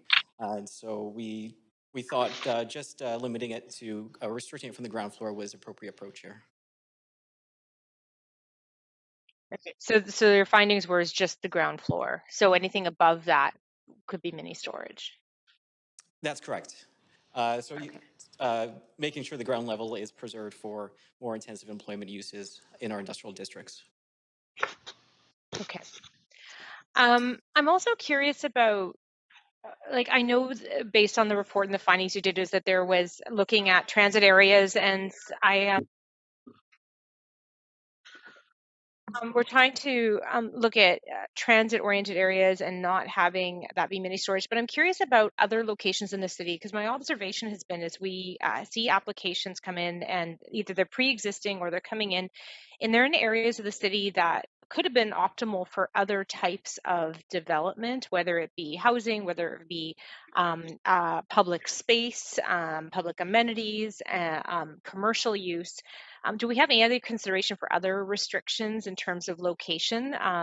Because I've been very surprised at times as to where we permitted mini storage in the past, and it's already built. So, but is that a consideration? Yeah, so right now mini storage is allowed in many industrial districts across the city, including commercial districts. In this report, it's recommending removing it from approximately 400 meters or a 5-minute walk from rapid transit stations. And the intent of that is to really preserve these or prioritize these areas for more intensive employment uses. And looking at other places or the areas of industrial lands were considered, but we focused on the rapid transit areas and the ground floor as prioritize more intensive employment uses. Okay, thank you. I'll leave it there. Thanks. I don't see any other questions from council. So council, I'm now going to hear from the public. And the only speaker registered on this list is Alan Sutherland. Is Alan Sutherland on the line or in person? Actually, it says on the list. Yes, Mayor Stewart, the speaker is in the chamber. Stand here. Great. Hello, Alan Sutherland. Hi, if you could just let us know if you're a resident of Vancouver, and then you have up to 5 minutes to speak. No, a resident of the North Shore. Okay, thanks. Please go ahead, up to 5 minutes. Good evening. I'm here to speak to the regulation of self-storage uses in industrial districts. My name is Alan Sutherland. I am the president of General Store All Mini Storage. I have a business degree in transportation logistics from UBC and have been in the warehousing and transportation business for over 40 years. The bylaw amendments for self-storage in industrial districts are aimed at new big box self-storage facilities. Currently, approximately 50% of the self-storage facilities in Vancouver are not big box facilities, but warehouse conversions. The new bylaw amendments will constrain the established warehouse conversion self-storage companies from expanding or updating the facility within the existing building, as a number of the warehouse conversion buildings are only 1 or 2 stories. Self-storage is an efficient use of warehouse space. 10 to 20% and more of a self-storage facility is rented to commercial clients. They include startup companies, manufacturers, agents, construction companies, and wholesalers who require storage space in close proximity to their home or office. Many small companies can maintain inventories of goods efficiently by renting only the size of locker they need. A self-storage facility is an efficient use of a warehouse. For example, a 40,000 square foot warehouse might employ 5 to 10 warehouse people who receive, warehouse, and ship goods. That same sized warehouse with 500 lockers might provide warehousing for 50 to 100 small companies, or 10 to 20% commercial usage. If each company has only 1 employee, that is 50 to 100 people employed by a similar sized warehouse that only employs 5 to 10 warehouse people. Residential demand for self-storage is generally for short or medium term duration. It is for people moving, downsizing, renovating, traveling, or needing extra space. The average the average duration of residential locker rental is 16 months. The average duration of commercial locker rental is a few years. General Storall is an economically priced storage facility. We have provided self-storage for many thousands of commercial and residential customers since 1986. Much of our business is from repeat customers or word of mouth. Since 1988, we have leased a portion of an old warehouse building from the City of Vancouver. We have leased 32,000 square feet of this 90,000 square foot building and are currently in the process of finalizing the lease renewal, which will include an expansion of our storage to 45,000 square feet with an added 4,500 square feet of office space within the existing building. The development and building permit for this expansion was approved some years ago. The amendment to the zoning and development bylaw as written is to restrict big box self-storage companies, but it will inadvertently restrain or prohibit expansion of our operation and other similar existing self-storage warehouse conversion facilities. My request is that the amendment to the zoning and development bylaw number 3575 be adjusted to recognize existing self-storage warehouse conversion facilities and permit these expansion and or renovation within their wholly enclosed building. The warehouse conversion facilities are generally 1 or 2 stories, so not permitting storage on the main floor is potentially devastating to these going concerns. Thank you for your time and consideration. Thank you. Thank you. You do have questions. Councillor Dominato, do you have questions for the speaker, or did I just forget to take you off? That's a holdover. Thank you. Okay, I don't have Councillor questions. Hardwick, up to 5 minutes for questions. Thank you. Thank you to the speaker. Could you say again, your ask is for an amendment to the bylaw, and did you send your recommendations into council? No, this was first time I've ever been before council, so wasn't too sure of the process. So I've written the things here to present to council tonight. Okay, well, you've asked us to consider making an amendment, which is kind of hard to do without. Sure, I can provide you with language. I can provide you with a copy of the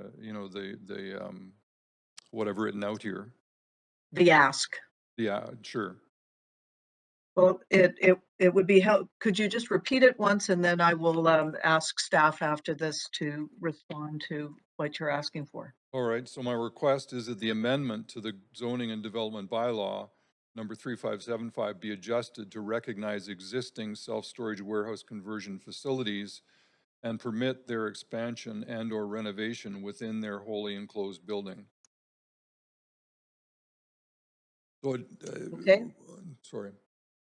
I can't write that fast, but okay. If you have the opportunity to send it in, that would be helpful, and hopefully staff who are standing by to respond to any questions from council will have heard that and will be able to answer subsequent questions.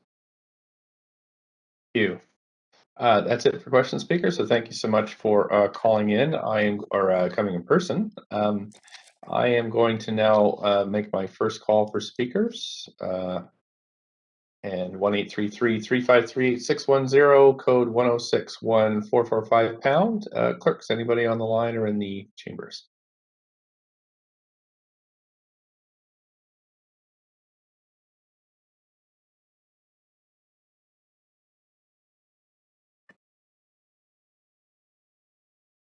We have no further speakers on the line or in the chamber. Great. I am going to now ask for the ridiculous second time. Is there anybody on the line or in chambers?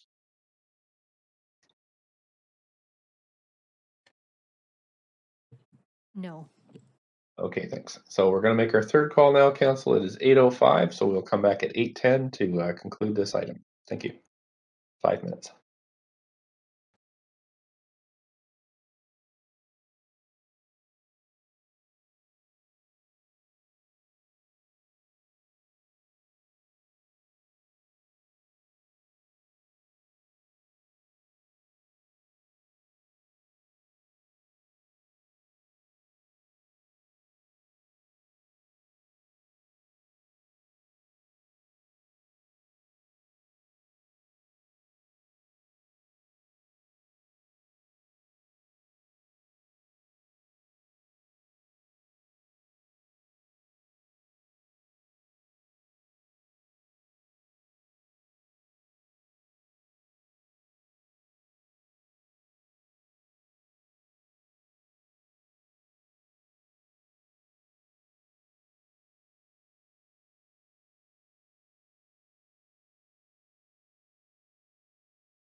else on the line or in the chambers? No. Great, thanks, clerks. Staff have any closing comments on this item? Not at this time, no. Council have any questions for staff? I don't see any on the queue. Because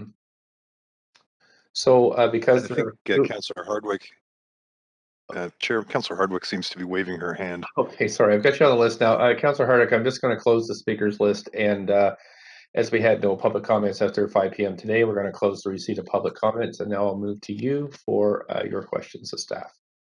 Thank you very much. I just wanted to follow up with staff on the speaker who was asking for an adjustment to accommodate existing smaller operators.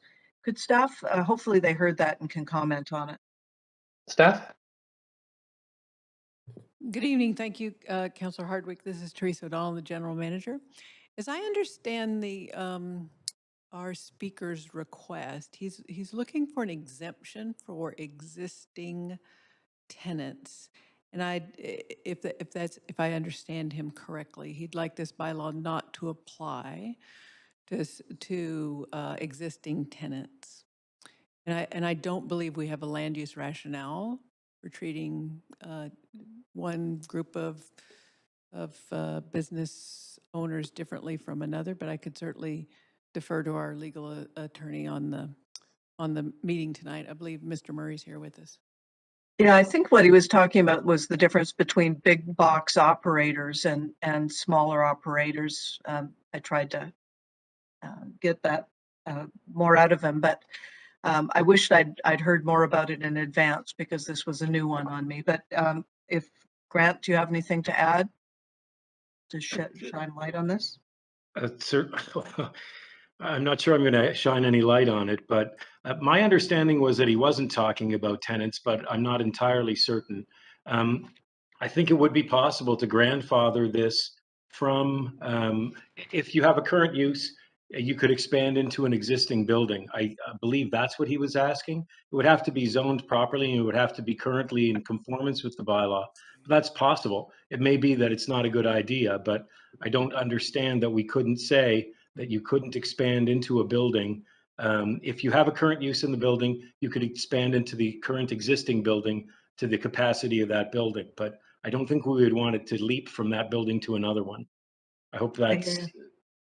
Yeah, it was I'm kind not of certain entirely what he was asking, so. Yeah, it was late in the game, and I didn't have any written references. I am sensitive to the difference between big box and smaller operators, but without sufficient information, I'll park it there. Thank you. Thanks so much, Councillor Hardwick. There are no other councillors on the queue for questions, so I think I can have somebody move the motion, please. Sure, move the recommendation. Thank somebody else. Thank you. Thank you very much. Now we're on the main queue. Does anybody want to talk to this item? I don't see anybody in the queue, so I'm going to move us to a vote.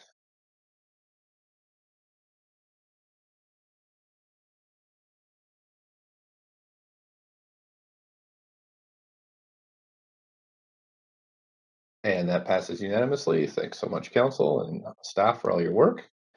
Hey, Council, we're going to the final item today, but don't get your hopes up. There are 50 speakers for this one, so this will carry on to at least one other evening for us. This is the CD1 rezoning of 1477 West Broadway, and I'm just going to ask right now if any councillors have a wish to declare a conflict of interest on this item. We don't. I'm going to move now to read have the clerk read the application and summary of correspondence. Please go ahead, clerk. This is an application by PCI Developments LP to rezone 1477 West Broadway from C3A Commercial District to CD1 Comprehensive Development District to permit the development of a 39-story mixed-use building with 223 secured rental housing units, of which 20% of the residential floor area will be below market rental units. a building height of 124 meters with an additional height for a rooftop amenity, and a floor space ratio of 12.3 are proposed. The General Manager of Planning, Urban Design, and Sustainability recommends approval subject to the recommendations set out in the summary and recommendation. The following correspondence has been received since referral to public hearing. 310 pieces of correspondence in support, 258 pieces of correspondence in opposition, and 3 pieces of correspondence dealing with other aspects of the application. This represents all correspondence received up to 7 p.m. today. Thanks so much. We have Desiree Druitt from the Rezoning Center to walk us through the presentation. And I'm just going to double check that it's available on the public screen before we proceed. Sorry, I'm just firing up my orange cone here to see if it's, there we go. Okay, we can see it both on the chambers and the public screen. So if you wanted to go ahead with the presentation, please go ahead. Thank you, Mayor. Good evening, Mayor and Council. My name is Desiree Druitt, and I am the rezoning planner for this rezoning application before you this evening. Before I begin, staff would like to advise Council that a rezoning memo was added to the agenda package earlier today. The purpose of the memo is to correct an error related to exclusions for amenity areas in the posted draft CD1 bylaw. The proposed amendment would align more closely with exclusions for amenity areas permitted under the local C3A zoning, and the maximum amount of excluded area has been adjusted to better reflect the appropriate scale of amenity areas for this development. I'll now proceed with my presentation. This application at 1477 West Broadway was submitted by PCI Development in August 2021 and proposes a mixed-use development with integrated transit station. The site is just over 25,000 square feet and is located at the corner of West Broadway and Granville Street. Today, the site is zoned C3A, characterized by mixed-use development with a diversity of pedestrian-related uses along West Broadway and Granville Street. The immediate area contains mainly commercial and office buildings ranging in height from 2 to 6 stories. South of the site is RM3 zoning, where residential buildings range from 3 to 12 stories in height, with continuous retail and service uses at grade, extending along Granville Street between 5th and 16th Avenues. To the northeast, the area is zoned FM1 with a smaller scale residential character compatible with commercial and light industrial uses. North of the site, there's a CD1 for the Masonic Center's residential tower with a restaurant at grade and a maximum height of 177 feet or about 17 stories. Staff would like to note to Council that the site is currently under construction with approved development and building permits pursuant to the existing C3A zoning. These permits allow for a 5-story commercial building with 6 levels of underground parking and were processed to enable construction start on the underground parking and integrated transit station. To date, construction has progressed to enclose the station in order to deliver to the province as a statutory right-of-way. The site is directly adjacent to frequent bus service along West Broadway and Granville Street and is in close proximity to multiple bikeways in the city's cycling network. Amenities in the area include Granville Island and the seawall to the north, Granville Loop and 6th and Fir Park. Pardon me. Oops. The next slide.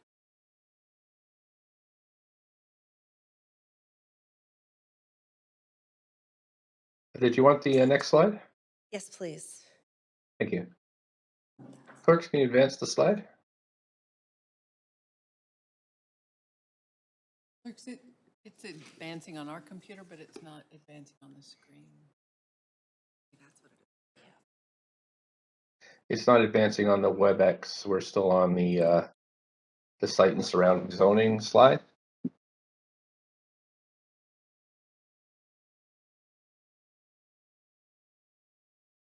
Oh, let's wait. The clerk's still just working on this, so we'll just give them a second to sort it out.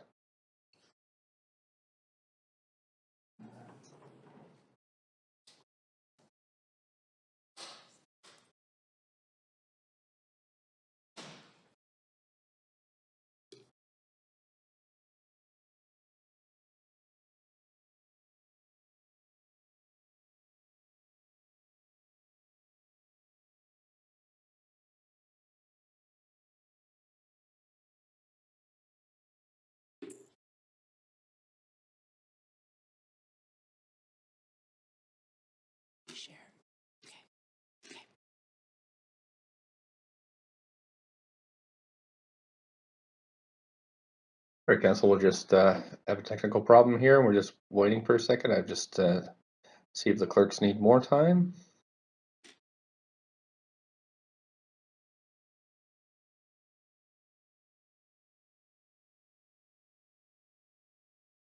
Apologies, council. We're just working on it. One moment. Okay, thank you.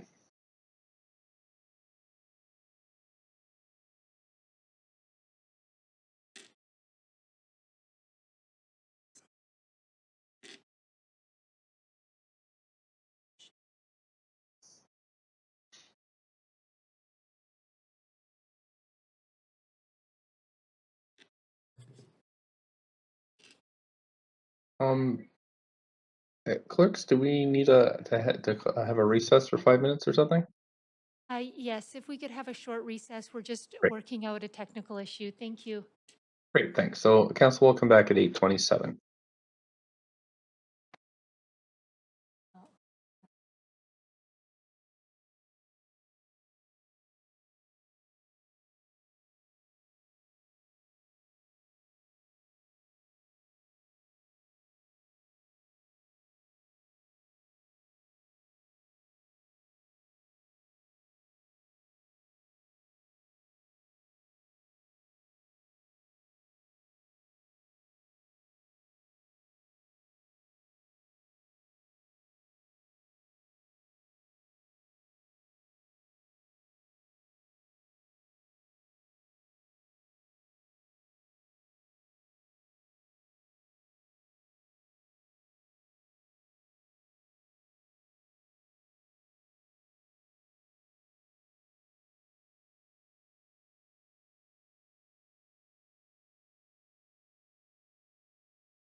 Great. I'll just call the councillors back on camera.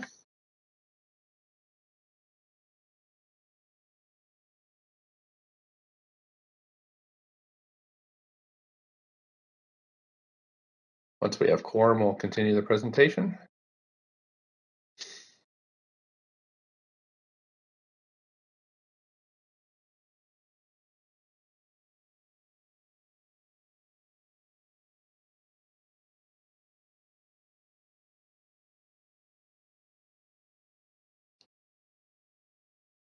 One, two, three. Waiting for councillors Hardwick, Dominado, and Kirby Young. Mayor, you do have 6 councillors. You do have Okay, quorum. Great. Okay, staff. So if you want to continue with the presentation, please go ahead. Thank you, Mayor. I will start at site and surrounding zoning, and we'll go from there. The site is just over 25,000 square feet and is located at the corner of West Broadway and Granville Street. Today, the site is Zone C3A, characterized by mixed-use development with a diversity of pedestrian-related uses along West Broadway and Granville Street. The immediate area contains mainly commercial and office buildings ranging in height from 2 to 6 stories. South of the site is RM3 zoning, where residential buildings range from 3 to 12 stories in height, with a continuous retail and service uses at grade extending along Granville Street between 5th and 16th Avenues. To the northeast, the area is zoned FM1 with a smaller scale residential character, compatible with commercial and light industrial uses. North of the site, there's a CD1 for the Masonic Center's residential tower, with a restaurant at grade and a maximum height of 177 feet, or about 17 stories. Staff would like to note to Council that the site is currently under construction with approved development and building permits pursuant to the existing C3A zoning. These permits allow for a 5-story commercial building with 6 levels of underground parking and were processed to enable construction start on the underground parking and integrated transit station. To date, construction has progressed to enclose the station in order to deliver to the province as a statutory right-of-way. The site is directly adjacent to frequent bus service along West Broadway and Granville Street and is in close proximity to multiple bikeways in the city's cycling network. Amenities in the area include Granville Island and the seawall to the north, Granville Loop and 6th and Fir Park, both within a 4-block radius, and near Granville Street at West 10th Avenue is the Fire Hall branch of the Vancouver Public Library. This rezoning application is being considered under the Metro Core Jobs and Economy Land Use Plan, also known as the Metro Core Plan. Within the Metro Core Plan, the site is located in the Broadway corridor area. The overarching goals of this policy is to intensify mixed-use development and transit capacity for future job growth in the study area. Within this area, the policy direction is to create office and commercial hubs at Broadway and Granville by increasing commercial density and exploring increased height. It is also where mixed-use development can continue to be positive for the vibrancy of the area. The emerging directions in Phase 2 of the Employment, Lands and Economy Review, also known as ELER, further reinforces the economic nature of the Central Broadway area and encourages job-generating uses. The proposal includes new secured market and below-market housing units, which contribute to the city's inventory toward housing Vancouver targets. These housing units are a key component of the housing continuum to help reduce pressure on existing housing stock. Below-market units ensure more housing options are created for households earning between $30,000 and $80,000 annually. The Broadway plan is expected to set policy direction over the next 30 years, with the area extending between Clark Drive and Vine Street and 1st and 16th Avenues. A key goal of the Broadway plan is the integration of new job space, amenities, and housing around the Broadway subway.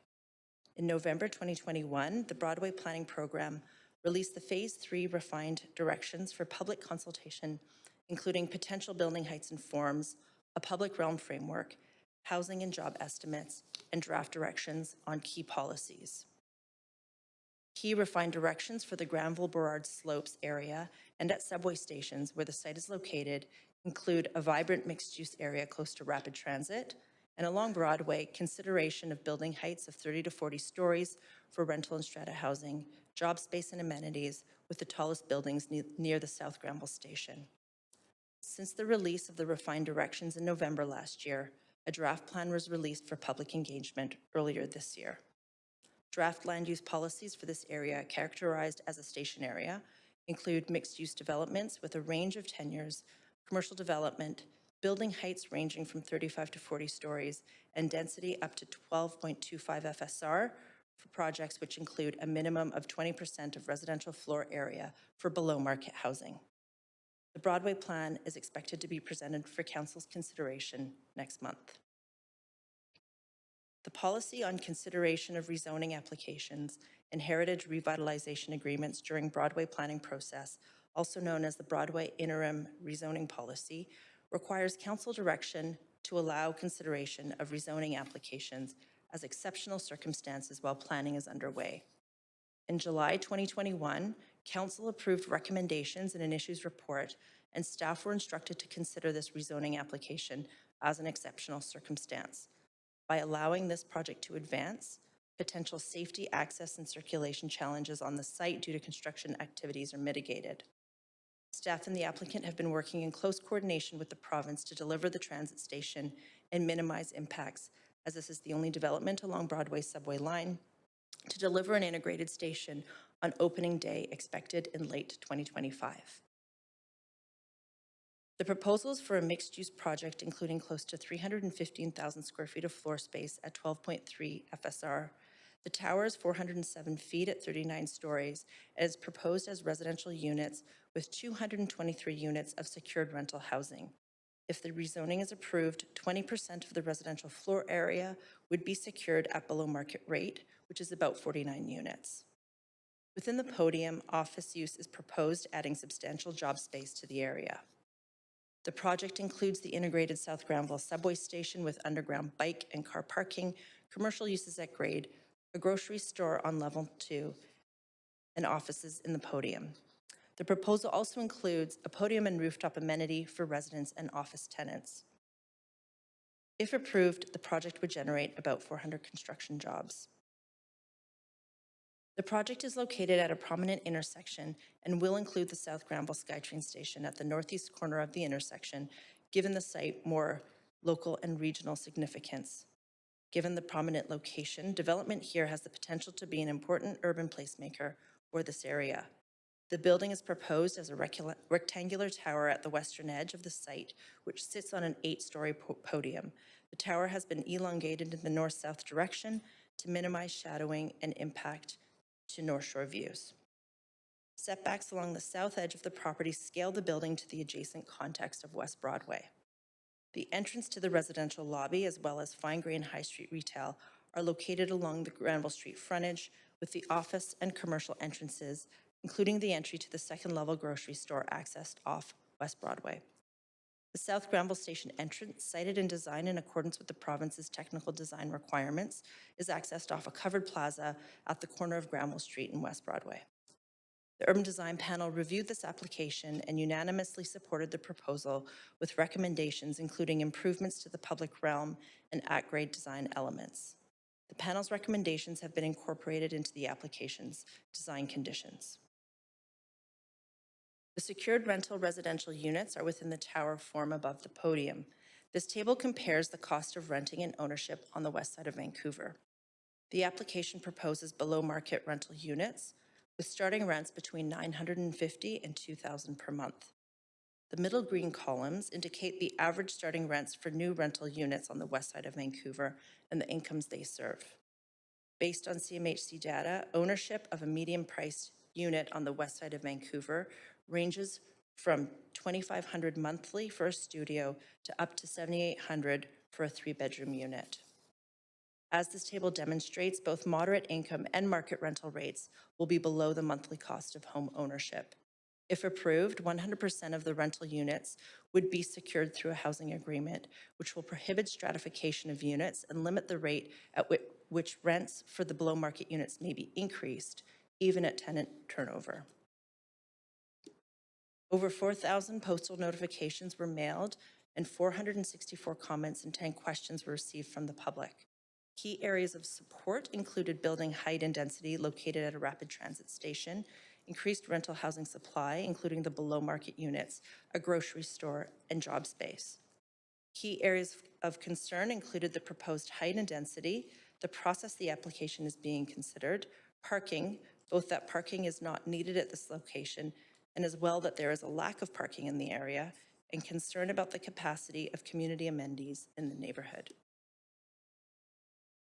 In addition to the secured rental units, the project would also contribute over $2 million in citywide DCLs, over $2.5 million in utility DCLs, and a public art contribution of about $630,000, which is a total of over $5 million in public benefits.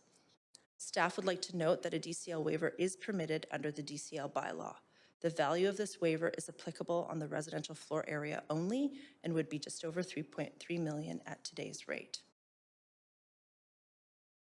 This proposal aligns with the existing policy goals in the Metro Core Jobs and Economy Land Use Plan and is further reinforced by emerging directions in the Employment, Lands and Economy Review and the Housing Vancouver Strategy. This proposal also aligns with directions emerging from the Draft Broadway Plan. If approved, the project would deliver 223 secured rental housing units, including approximately 49 units at below market rate, an important goal in the Housing Vancouver Strategy. Staff recommend approval of this application subject to conditions of approval in Appendix B of the report. As a reminder, a rezoning memo was provided to Council with an amended recommendation. Both our staff team and the applicant team are available to answer your questions. Thank you. Great, thank you so much. Okay, so I'm just gonna pull my script here 1 second. Great, so do we have the applicant team here to speak to the application?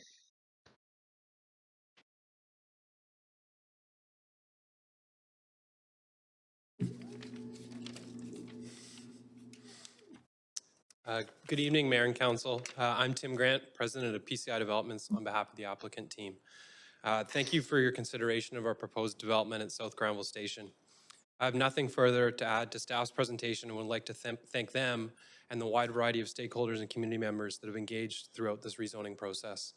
The feedback received to date throughout this process is appreciated, and the associated refinements will lead to a better development for all. Thank you.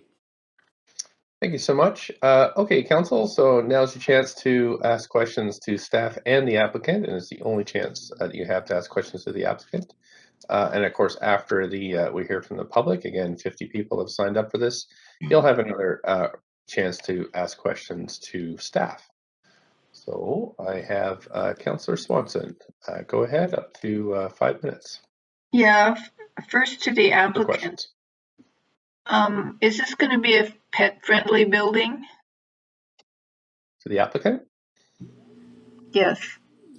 Thank you, Councillor Swanson. We're very proud it will be a pet-friendly building, as with all our buildings.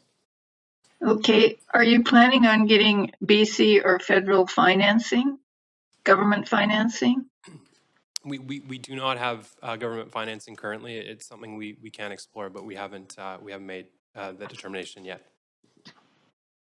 Do you know how long the current owners have owned this site? We have owned the corner site since 2007, and then in 2019 we purchased this City Lane, and then the site on the east of the City Lane. Okay. And then you do say that you want the DCL waiver. So what do you anticipate the rents will be in the 80% that aren't the moderate income units? Just ballpark. I don't think we're prepared. We've used the DCL waiver, which is the kind of assessment of the current market rents in the area, but it'll come down to what the market rents are at that time when the building's completed. Okay, I have a question for staff. Okay. Which is, we've been getting a lot of emails in opposition to this, and one of the things they say is that tall buildings, skyscrapers aren't green. mostly because of embodied carbon. So how would you respond to that? Steph?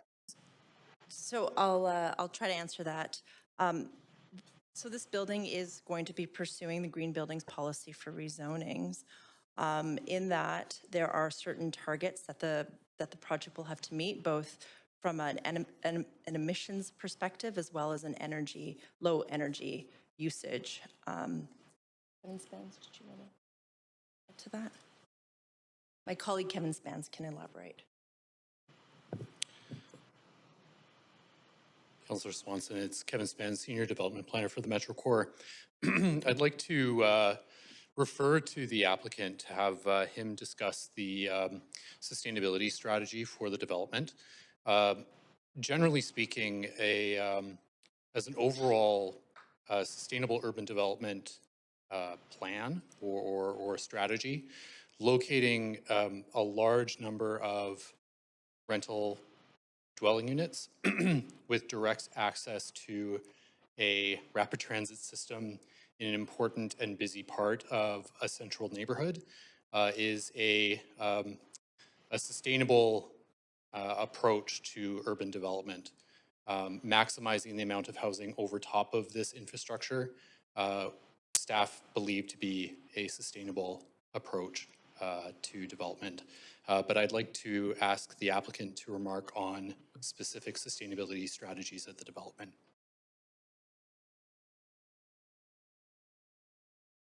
And on the applicant team, I'm joined on the phone by Kate O'Neill from PCI and our architects from MCM, so that they will join me in this answer. I would just add that, further to what Kevin said, the development is very much designed and oriented to be really supporting active transportation in terms of having a complete community, retail, grocery, office, and housing all on site, very much supporting good sustainable transportation options for people using this building and also the surrounding area. And with that, will it have gas stoves, cooking stoves? It'll be subject to what the building code that's applicable at that time. So we haven't made that determination as of yet. Okay. If Kate or Pete maybe is online, anything that Sure. they'd like to add? My name is Peter Odegaard. I'm architect with MCM. We're the architects on the project. I'll elaborate a little bit generally about the sustainability approach to the project. Further to Tim's comments, I'll say that we're really excited about the program within this building and what that says about complete communities, but also vertical communities, and the ability to provide everything from a transit station to smaller scale retail to larger format grocery store type retail, commercial office, and secured market rental, all within the footprint of one building. Thank you so much. We're at the 5 minutes, so that's limited, and we're in public hearing. I'm quite strict on time, so we're moving to Councillor Fry now at 5 minutes, please. Yeah, thanks. Our staff described this using the term placemaking. And I want to kind of explore that a little bit, because placemaking to me implies also sort of public access. What degrees of sort of public access and public placemaking are you seeing coming out of this proposal? Because it is a significant piece of the block in height and scale. Right. So there are specific design requirements, technical requirements required for the entryway to the transit station. Some particular public realm features might be bench seating, extended weather protection on the canopies, enhanced paving, integrated transit infrastructure, illuminated bollards. So those are some design elements that would be required of the transit station itself. I'll hand you over to our development planner, who may be able to speak to more of the public realm elements.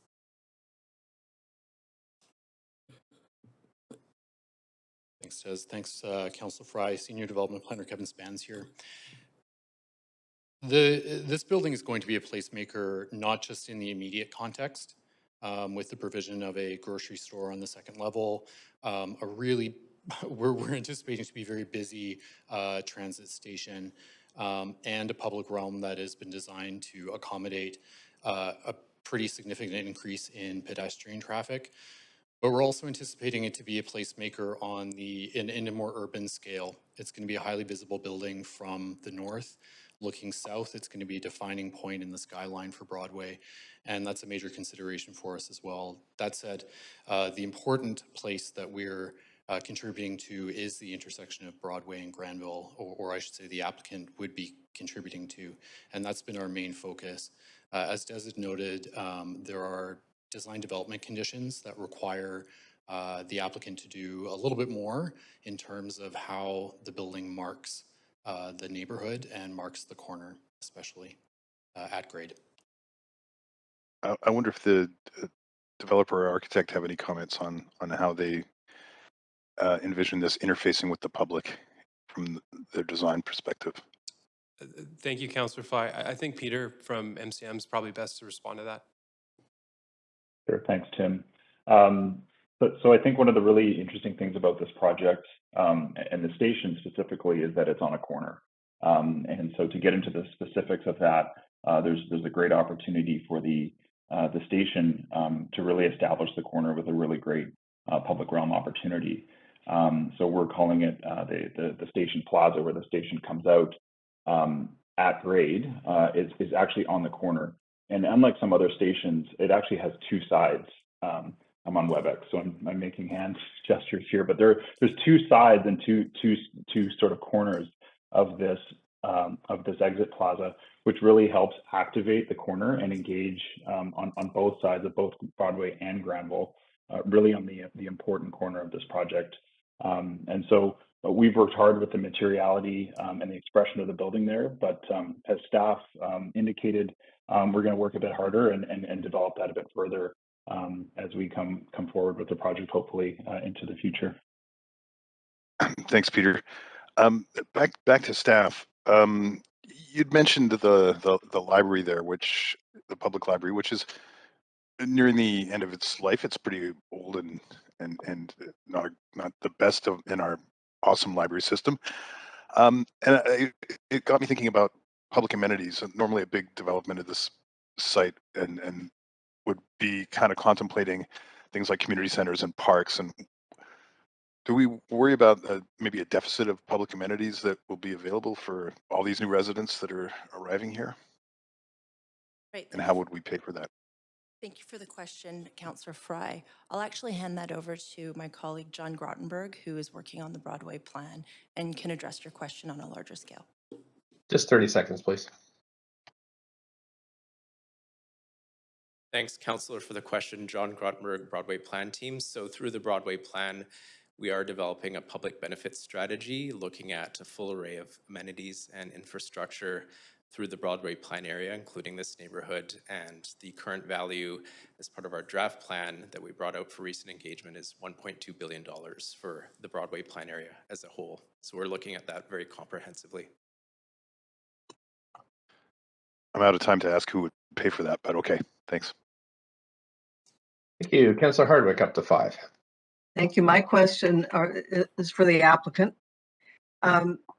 You mentioned, whoever is responding for the applicant, that you purchased this property in 2007. Is that accurate? We purchased the corner lot in 2007, and up until a couple of years ago, there was a city lane also that was running adjacent to that property.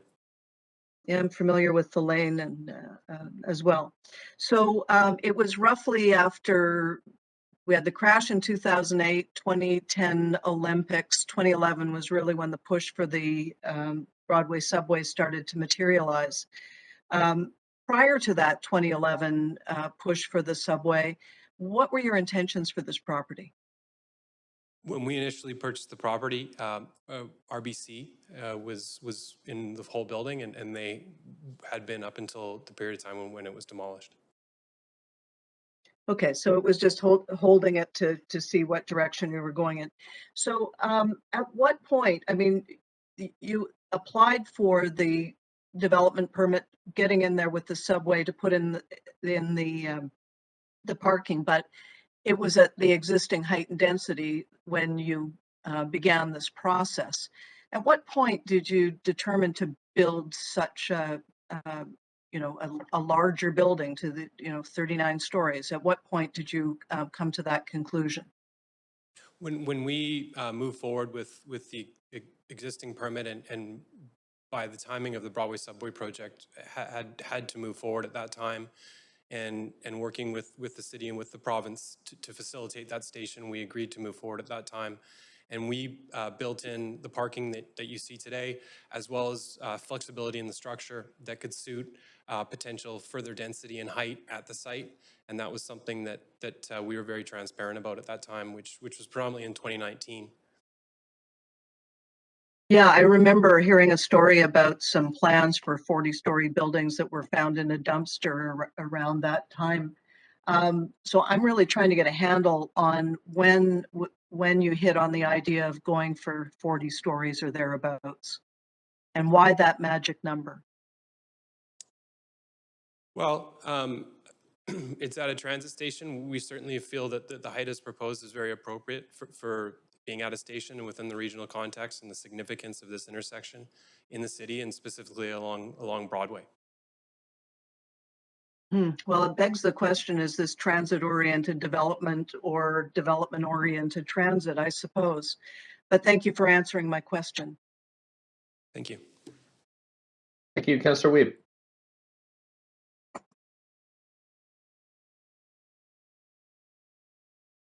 Yeah, my first question is, or is there an opportunity to put public washrooms outside of the fair gates? I know that's something we've talked about a lot this council. I'm wondering if that's something the developers looked at. Thank you, Councillor Wiebe.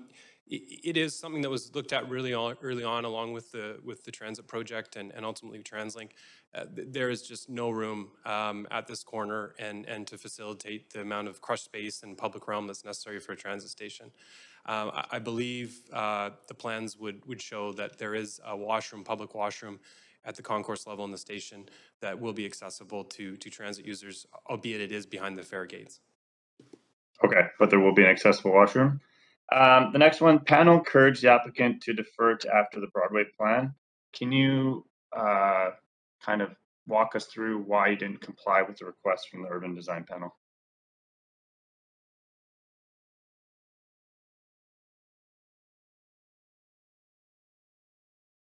Councillor Wiebe, could you please repeat the question? Yeah, the urban design panel encouraged the applicant to defer to after the Broadway plan was approved by council. I'm wondering why it wasn't complied with that recommendation. Councillor Wiebe, just give me half a sec. I just want to pull up the consensus recommendations of the urban design panel.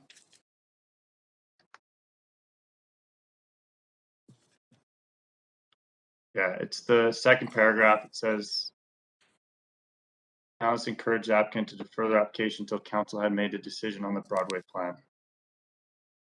So as it's, sorry, I'm just looking at the consensus items from the urban design panel. That was a commentary that we heard from the panel in their general commentary, but it wasn't a voted consensus item. The three of which are the basis of our review and form the official advice to staff and council. The remainder is for information, but doesn't necessitate action on behalf or on the side of staff or council.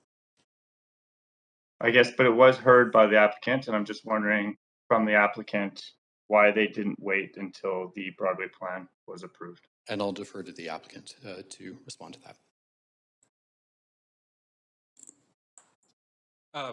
From the applicant's perspective, and certainly not to speak for staff that have been heavily engaged in the Broadway plan, the Broadway plan has been delayed, and when we started this project, the Broadway plan was intended to be completed. My understanding was at least 2 years previous. So with the delays to the Broadway plan, what I understand to be largely a result of COVID, we're now at a stage of the project where we cannot wait any longer. And you heard staff mention in their report the desirability or the need to have our development completed to ensure a successful opening of South Granville Station in 2025. If we're to wait any longer, we're not going to be able to do that. So that's why there's an urgent need to move forward now. Okay, Thank you for the answer. Last question. And a bike trip facilities. One of the comments was, would this be able, recognizing the limited parking, what are the end bike facilities available for the residents of this building? We have lots of bike stalls. We have over 500 bike stalls that will be well accessible and easy to use. In terms of the office and the residential, there will be end-of-trip facilities, and both in terms of what will be happening at the lower levels for their bikes, and then also change rooms that will be associated with the change rooms for the fitness that will be a shared amenity for both office workers and residents of the building. Okay, thank you. That's all my questions. Thank you, Councillor Weave. Councillor Kirby-Young, up to 5 minutes. Yeah, thanks. I'll start with the applicant first. And I just want to pick up on that thread because these are the things that we're hearing the most from the public. And can you just restate for me why you cannot wait any longer and it was not feasible to, for example, potentially build residential on top of the allowed current 5-story zoning after the Broadway plan was approved? I'm looking for some like a really clear, straightforward answer that the public can understand. To build South Granville Station on the schedule of the Broadway subway project, we had to proceed a couple of years ago when we did, and to get to this stage of the project, and we are still barely meeting the schedules that are required by the Broadway subway project. Okay, but separate from the station, maybe I can ask the question, sort of frame it a different way. Separate from the station, could the residential have not been built after the station was completed? Why is that an issue? For us to stop construction completely, demobilize from the site, and come back later and build a residential tower directly over an active transit station will be highly disruptive and could be very unsafe. It'll be a real nuisance to users of the transit station and also the area in general. And with everybody's intent to try and have our tower at least closed in and as far as long as we possibly can, that will ensure the best possible opening experience for transit users in the neighborhood in general at this site. Okay, and Tim, why would that be unsafe? Because I know you have like vast experience in construction and you have to follow safety standards and codes, and I know PCI prides themselves on that, so why would it be unsafe? We would, of course, be very, very focused on safety, but it would not be desirable in terms of the amount of hoarding, protection, all those things that are going to have to go around the station site at a very, very constrained area at Broadway and Granville. It really is a very difficult place to facilitate a station, and for lack of a better term, it's been able to be shoehorned into a very tight area, and we really don't have any area to give. And so we do have lots of experience at other stations. This condition is as tight as we've seen, and that's why we'd have a real challenge completing the tower and not disrupting the users, the traffic in the area, and the pedestrian experience in general. Okay, because of a combination of the size, the constraints, the size of the site, and the fact that you've got a very busy intersection there at Broadway and Granville that needs to be maintained in terms of access.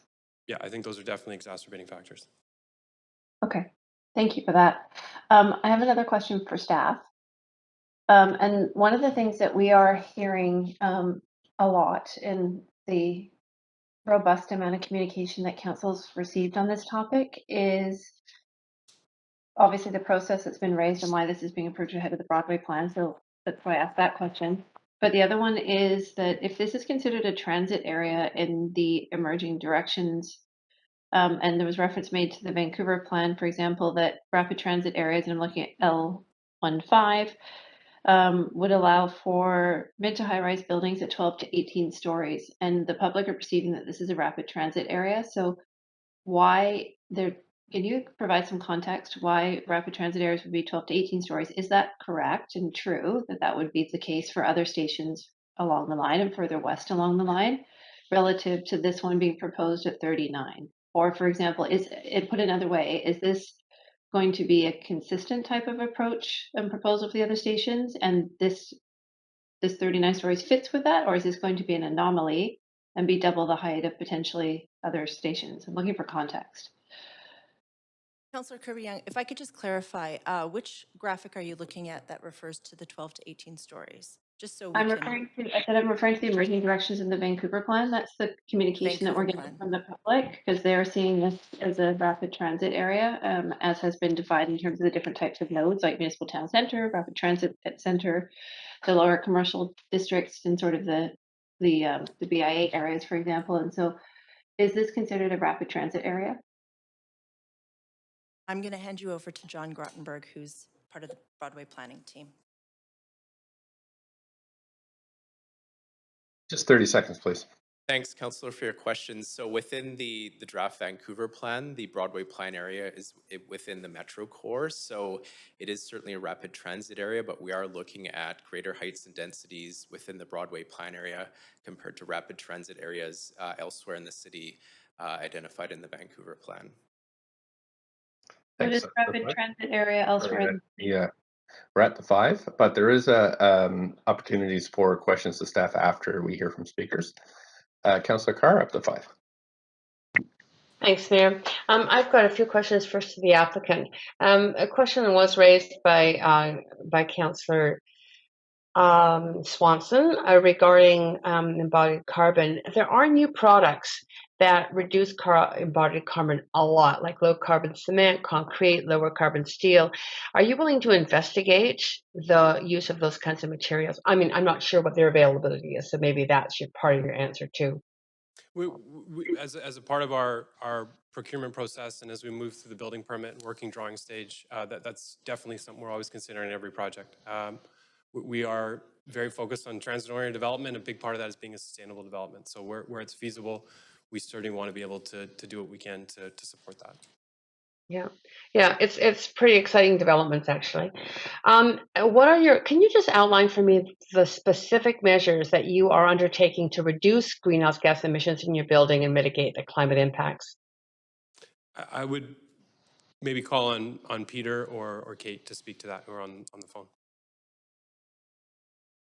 Sure, I'm happy to answer that. So, specifically, I'll sort of start with the macro and zoom in. I think obviously supporting density around rapid transit is just inherently and very deeply sustainable. You're going to have people living on a rapid transit station above it, working above it, which is going to reduce the number of vehicle trips and reduce dependency and behavior towards single occupant vehicles in the future. So on a regional level, that's really great. On specifically around the building, we are investigating some very high performance building enclosure technology, things such as dynamic glass, that can potentially control the solar heat gain and the requirements for cooling the building or heating the building throughout the different seasons in the year. Those are some of the specific things we're looking at. I think the other thing to note is this is a rezoning, and I'll reiterate that this is meeting and exceeding all of the requirements for the green buildings policy for rezoning. And specifically, one of the things with that is low carbon energy systems, right? So we have very few gas-fired boilers and equipment like that to generate heat for the building, but also hot water for occupants of the building as well. So a very, very high percentage of the energy in the building, heating and cooling, will be produced by air source heat pumps or a VRF system, which is just inherently very, very sustainable and efficient and requires on electric energy for the most part. Great. Happy to hear that. Heat pumps are very efficient. What would you be using your gas-fired boilers for? You said very few gas ones, but what would you use them for? They would be used in very, very limited occasions where you have a very high demand for hot water or very, very cold situations. Backup? And yeah, but I will say that as you're probably aware, the green building policy for rezoning does have very, very lofty requirements for greenhouse gas emissions for the whole project. And again, this project will be meeting or exceeding that. Okay, thank you. I appreciate those answers. Staff, I have some questions to you. When are we phasing out allowing new buildings to use any kind of gas? I mean, new buildings of this type. Thank you, Councillor Carr, for that question. I think we may have to get back to you with the answer to that. We'll make a note. Okay. There And is, Councilor Carr, just from a chairing perspective, it looks like, Tuesday or Thursday next week, this item will finish. So there is another round of questions to staff. So perhaps that could be answered. oh, Mayor, I am so upset about this. I have a LOA for civic business on Tuesday, and I can't get out of that. And I may not be here on Tuesday.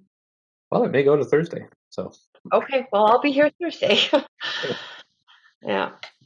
Anyway, maybe that we can get some written responses as well. So back to my question, when are we phasing out? You're going to get back to me on that. When is the Broadway plan coming to council? What's the date? So the Broadway plan is expected to come before council on May 18th. May 18th. And why wasn't this proposal delayed to after the plan? That's only a month. Just at the 5. We're just at the 5 now. So I'm Got going it. Okay. Councillor Dominato, up to 5, please. Thanks, Chair. Thanks, Mayor. Yes, just to the applicant, I can do a question to staff next week. I'm just curious if you contemplate within the building, given that it'll be a transit hub and with the enhanced Granville Street Bridge, people may be cycling. Will there be any bike storage included within the building? I know some developers are looking at that in terms of public bike storage being integrated into buildings. Is that something that you're contemplating? We're not at this point. There is a ton of bike storage just under the requirements by the city. And so there's also going to be a lot of demand for bikes in the building between the office workers and the residents. But at this time, we're not contemplating a third public bike parking. But I should say I can't speak for what is being contemplated by TransLink and the Broadway subway project. Right. Okay, that makes sense. Just a couple of more questions. Do you have a sense, because this is a major transit and SkyTrain station, do you have a sense of how this proposed height compares to housing proposals and developments near other SkyTrain stations and other neighboring municipalities? Because we are hearing obviously a lot of angst, and I'm sure you did through your public engagement. Do you have a sense of what that looks like in Burnaby, Coquitlam, other neighboring jurisdictions where there are major SkyTrain stations? From our perspective, and I think it's been well documented in the media, places like Burnaby, Coquitlam, and other major stations were involved in some developments in Surrey. Height in often cases is far in excess of what's proposed here for this station. Okay, thank you. And then 2 more questions. One, there's been a lot of discussion around the use of mass timber and hybrid mass timber builds and starting to surpass much greater heights than they were previously.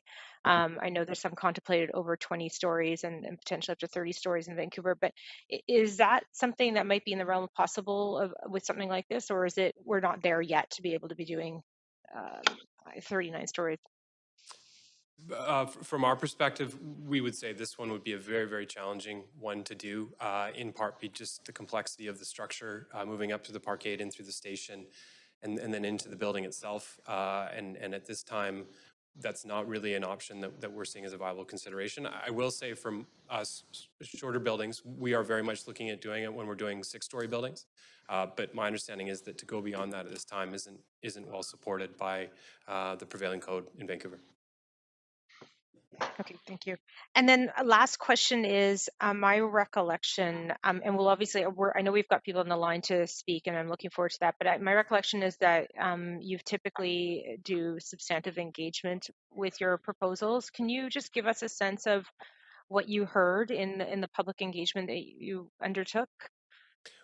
We did. We thank you for bringing that up. We do endeavor to cast a very wide net and engage with as many people as we can. In this case, we engaged with obviously our neighbors. We sent out a lot of information out to the stratas in the area. We did some presentations to stratas that were interested. We met with the South Granville BIA multiple times. That there is a letter from them within the correspondence. We also did the same with Granville Island Council, met with them a number of times. And I understand there's going to be some speakers later representing that group as well. And in just the community at large. And I think that this submitted written correspondence, you'll note with the strong angle of support, we heard it loud and clear just about the need for rental housing and the need for it now. And when we were conveying that we were going to have to slow down construction to make sure our permitting could catch up, that was a real source of frustration from people, just given the dire need for rental housing, and particularly the idea of the moderate income housing being included really resonated with people. Okay, and actually, last question on that point is the moderate income included is actually, forget that. You know what? We've got people waiting they've been waiting for only a couple hours to speak, so I'll stop there. Thanks. Thanks so much, Councillor Dominato. That is it for speakers. Sorry, for questions from council. I think, yes. And so now, sorry, I'm just going to check one more time. Yeah, that's right. And so now we are going to hear from the public. Just for folks to remind them, 1-833-353-8610, participant code 1061445#. And we're going to start with the beginning of the list. We have Gareth Sorotnik, lead person, I believe. Yes, thank you. I'm speaking for other residents of the Granville-Burrard Slopes, 3 of whom are here today with me upstairs in the balcony: Ronnie Tong, Shirley Binder, and Rita Purchison. Great, thanks so much. And you have up to 8 minutes. We live in a condominium building. I just want to say first, I might come across as a little emotional. I've lived 1 block from this proposed development for 30 years and care about the future of Broadway a great deal. We live in a condominium building 1 block from the proposed 40-story tower at 1477 Broadway, a tower that will stick out like a monstrous sore thumb over the slopes.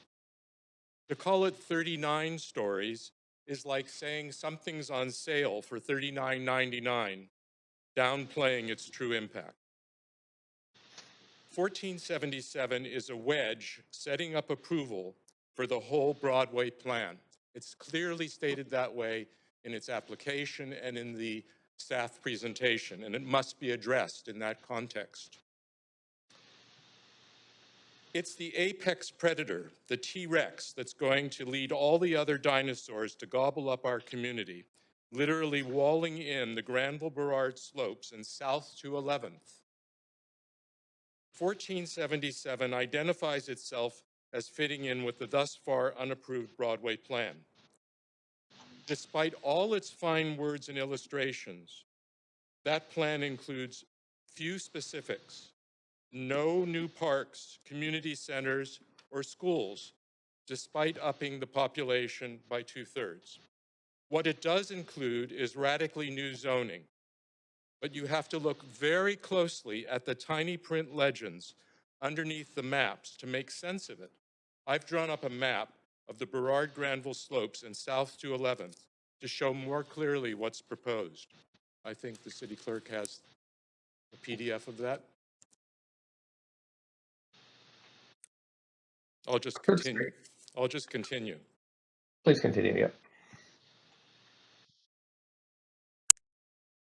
Those are the proposed heights. And this development sets it up. I've lived here for 30 years and seen the neighborhood evolve into a pleasant community with mostly 12-story condos and rental buildings. Heights above this will devastate the livability of our neighborhood. Mega clusters are not friendly human scale environments, period. The Broadway plan heralds its public involvement. So 2,000 people completed the survey, but that's a self-selected sample. Similarly with me and other people speaking and people writing in, they're self-selected sample. For all we know, half the respondents were from the development sector. I challenge the city to do a properly verifiable survey of people living in the slopes and the Broadway corridor, clearly showing the proposed new heights. Clusters of high-rises are also environmentally irresponsible, no matter how green they claim they are. The UN says we have 3 years to turn things around on climate change. No more business as usual, or else. Huge tower developments consume massive amounts of concrete, one of the single worst contributors to global warming.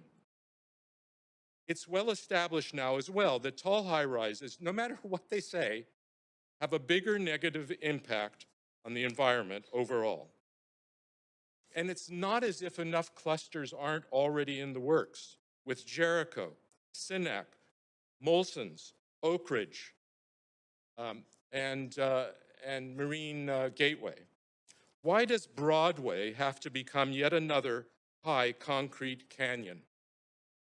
There are other fallacies in the plan, like affordable housing. The rents proposed for, and I have to say, the fact that just 49 so-called below market housing is provided in this massive development is pathetic for such a massive development.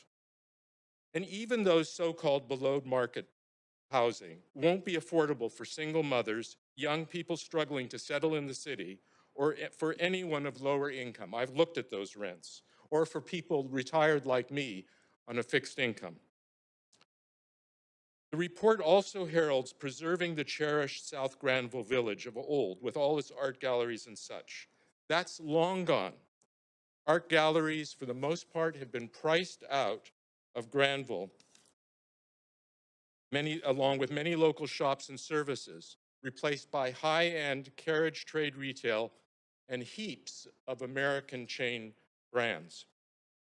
The plan as proposed, including this development, will only jack up rents further. Look, I get it. You want to cluster developments at transit hubs, and be able to say you've quickly created thousands of new housing units. I'm not NIMBY. I want to emphasize that. I'm not NIMBY. I'm thrilled with the Broadway SkyTrain and hope it goes all the way to UBC. All over Vancouver, more density is inevitable and essential, including where all of you live. But it can be achieved through enlightened urban design, not tired old paradigms of super high-rises. From when I first moved to the slopes 30 years ago, I've told all my friends what a great street Broadway could become if it were linked up by mass transit, a new uptown for the city. Sadly, that dream is turning into a nightmare with the Broadway plan as conceived, led off by 1477. The plan uses those very words, a great street. That's wonderful. I want Vancouver and Broadway to be great. Great like Paris or Barcelona, with their long, graceful human scale, livable avenues of medium-rise buildings. So why does Broadway, our future uptown, have to be just another Brentwood Mall, Metrotown, or Coquitlam Center? Maybe fine in the suburbs. Why can't we in Vancouver aim for something truly world-class, visionary, and distinctive? 55 years ago, the conventional wisdom was that freeways were good for cities, for traffic flow. That myth turned into a nightmare where it was done. Thank heavens Vancouverites, led by a young Michael Harcourt, rose up and stopped that disaster from happening here before it ripped out the heart of our city. Now the conventional thinking is more mega high-rise clusters and canyons. I know that rezoning applications are virtually a done deal by this point. I know that. But we're asking you, we're begging you to reconsider the devastating impact of this before it's too late.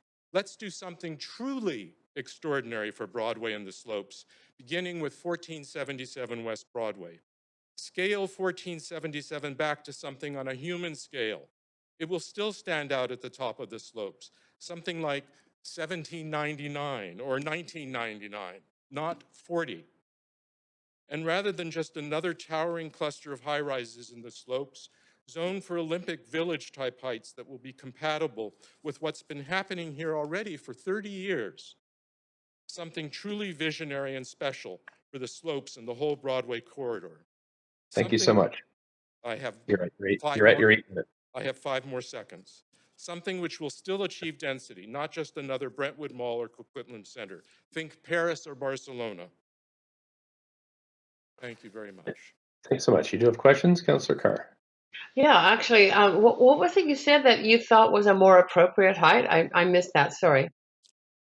Something like 18 or 20. Okay. It will still stand out. It'll still be a place marker or whatever they're calling it. And it Got will it. fit Okay. in. Okay, I got all your other points, but I missed that one. Thank you Sure. very much. Sure. Thank you much for your time. That's it for questions from council. I do appreciate you coming in this evening. Thank you. Council, we're moving on to our next speaker, who is Alda Kelly. Speaker number 2. Yes. Hello. Can you hear me okay? Sure can. Good Please go ahead. evening. Yeah. Good evening, Mayor Stewart and members of council. My name is Alda Pereira, and I'm also a little bit emotional at this point. Sorry. And I'd like to speak in opposition to the rezoning for 1477 West Broadway.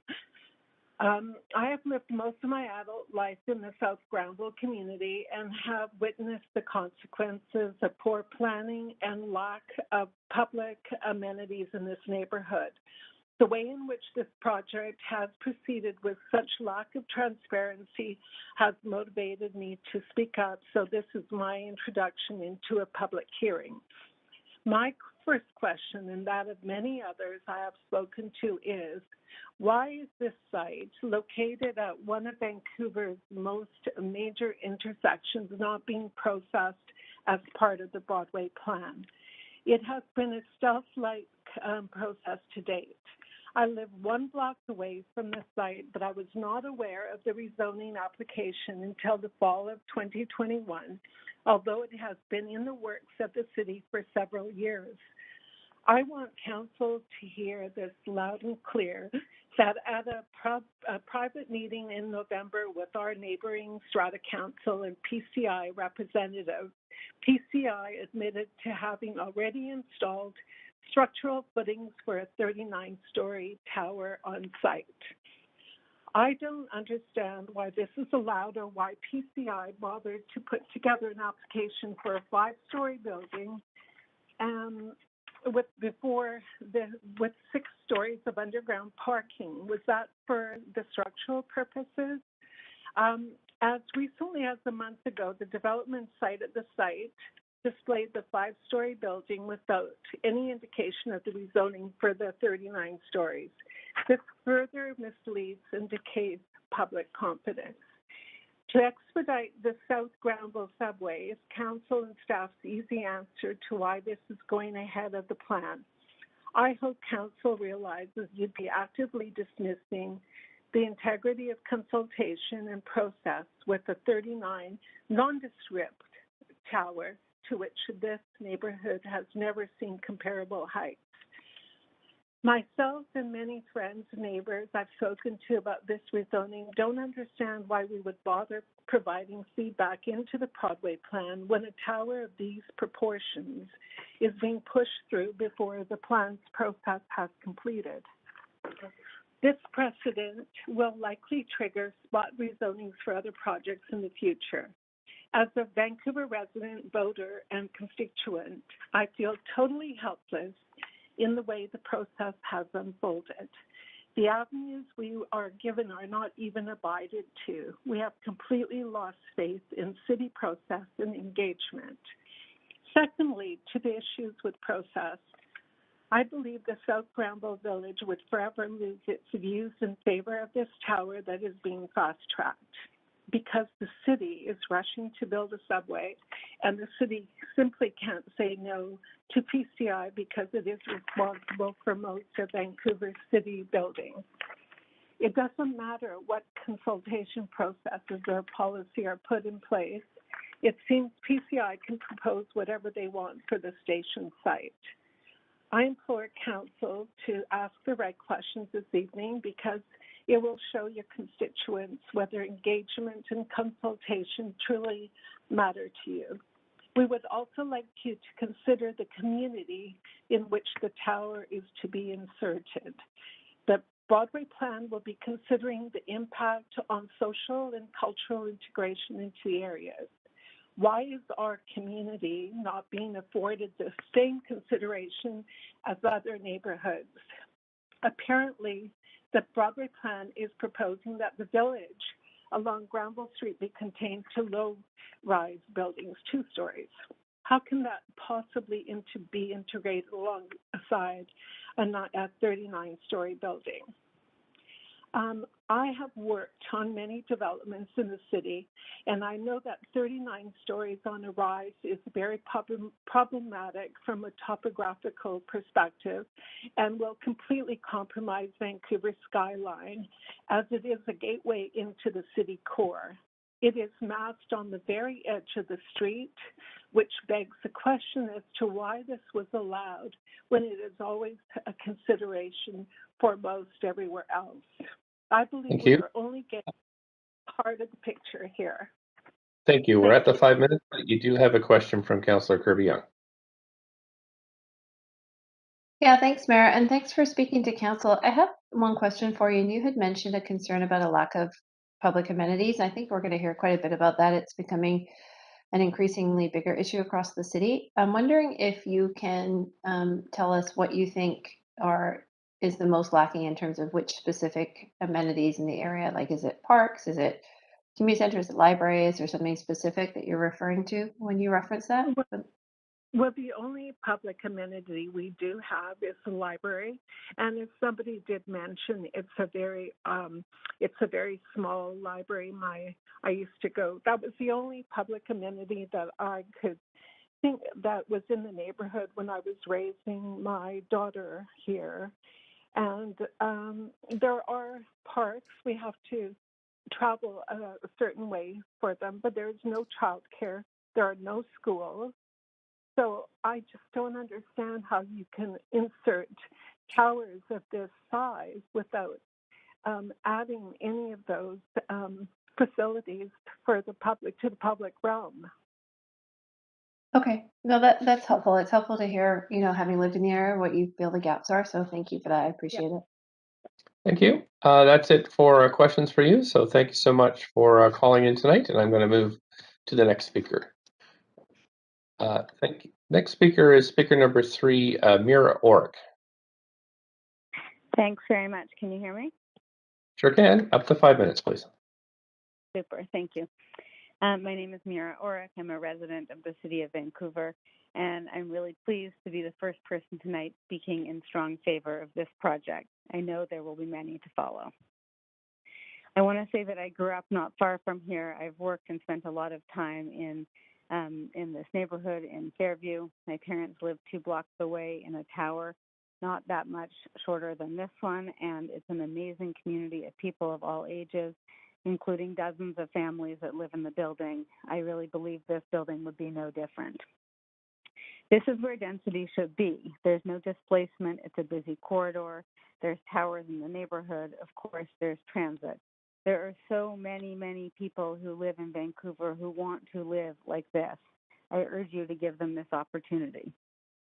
I want to highlight a few points about this project specifically for your consideration. First of all, as all of you know, and I hope feel some obligation to fulfill, we have so much catch up to do on housing, decades worth. Any opportunity to catch up on that, especially without displacement of renters, should be taken. This is an opportunity that does just that. The second is that the massive investment that we've all made collectively into transit, which I fully support, lends a perfect opportunity to take advantage of with building housing. Why build transit for an exclusive few? As many people as possible should benefit from this collective investment. Thirdly, I do believe this is an ideal location for housing. It's above a grocery store with offices and transit, close to infrastructure, the seawall, Granville Island, theaters, and so much more. I appreciate it will be different from what is there now. I really do. And it's not insignificant, the number of floors that will be there different from what exists or what used to exist there. And I know that change is hard, and I think that this change is so, so worth it. Finally, I want to add something that I feel very personally strongly about. And it's about safety and public safety, and particularly safety for women. Density adds safety, eyes on the street add safety, lighting adds safety, and people add safety. Council, I urge you not to listen to those who say that they like this but not here, that they like this but not so tall. I get that this is hard. I appreciate it's a change, that it offers a different feel. Cities are meant to be alive, to grow, to accommodate new people, young people, families, immigrants, pet owners. Cities are meant to evolve and to change. One last comment I just want to make to the developer. The more kids play areas you can add to this development, the better. I really think this is a great community and a great location for families. To council and to the mayor, this is not a time to be timid. I urge you to approve this project unanimously. Thank you. Thank you so much for your comments. I don't see any questions for you, so I'll move on to the next.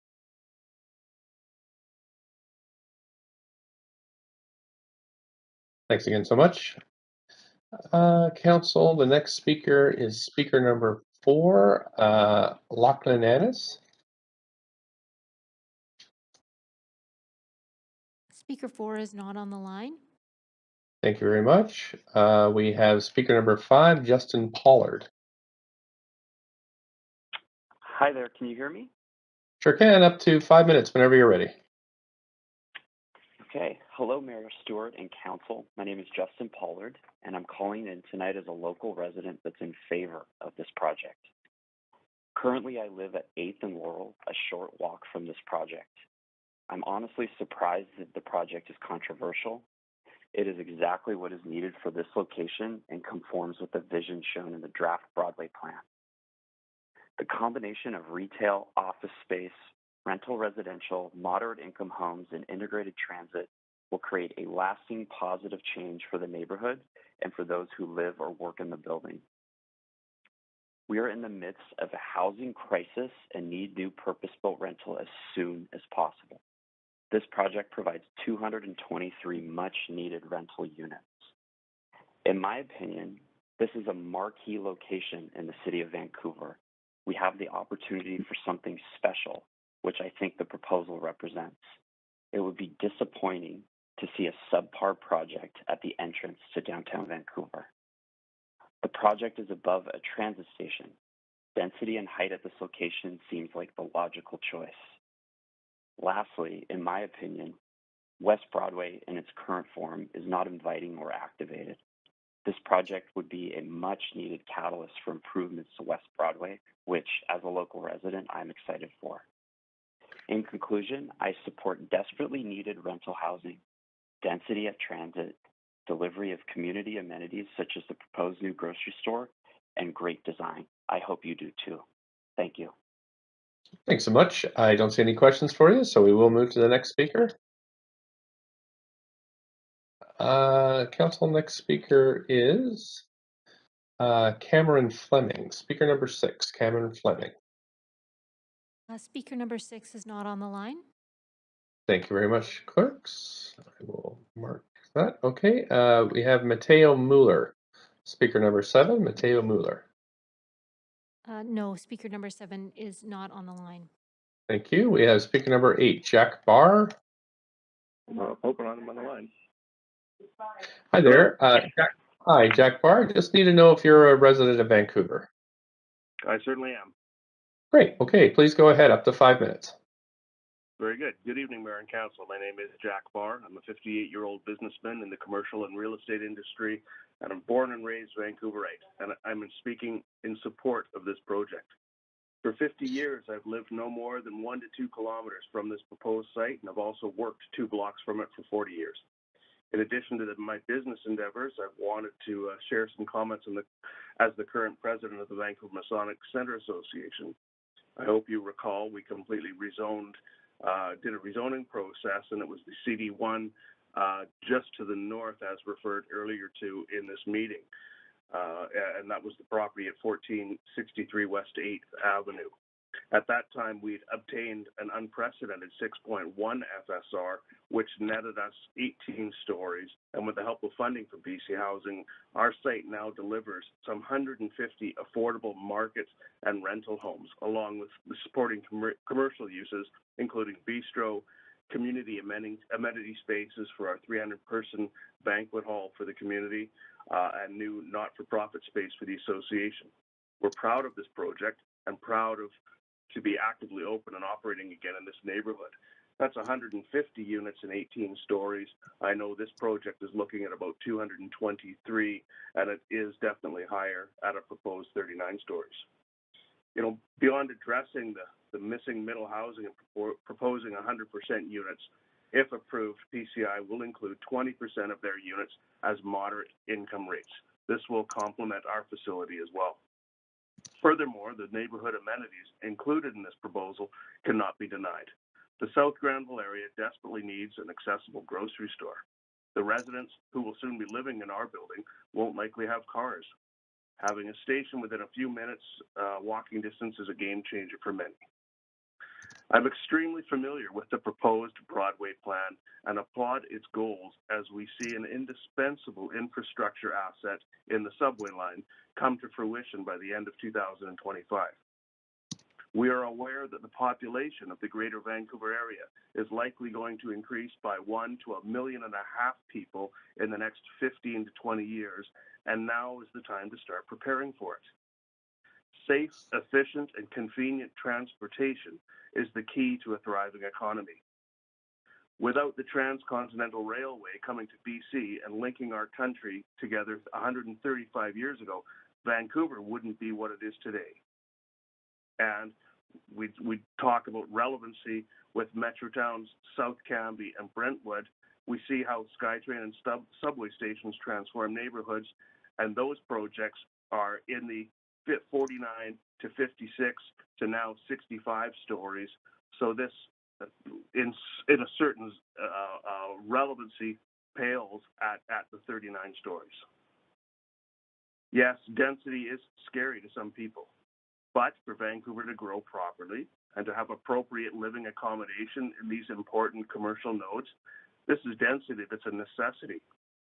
Just imagine, as a resident of one of these 220 plus homes at Broadway and Granville, everything you need is within a 5 to 10 minute walk, be it grocery, dining, office supply, clothing, theaters, Granville Island, and the Falls Creek seawall, not to mention a hospital within a few more steps from that.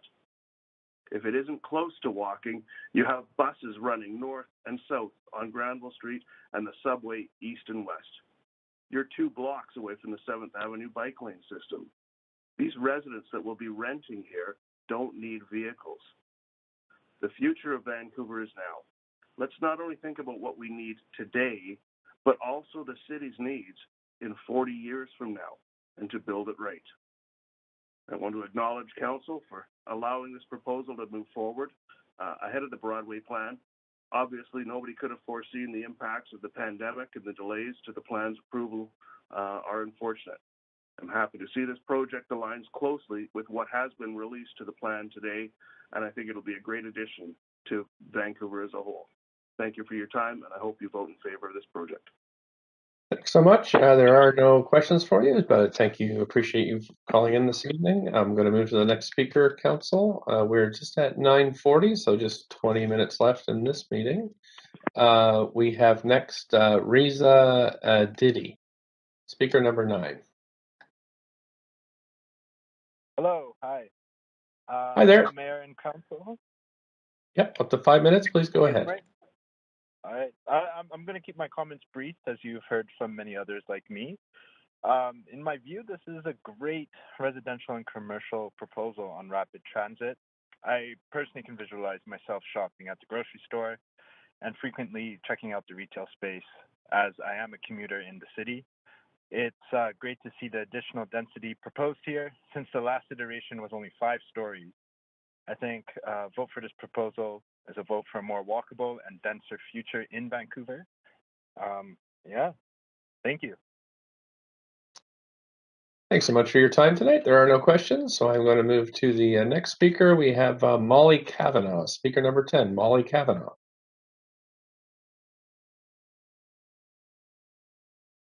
Hello?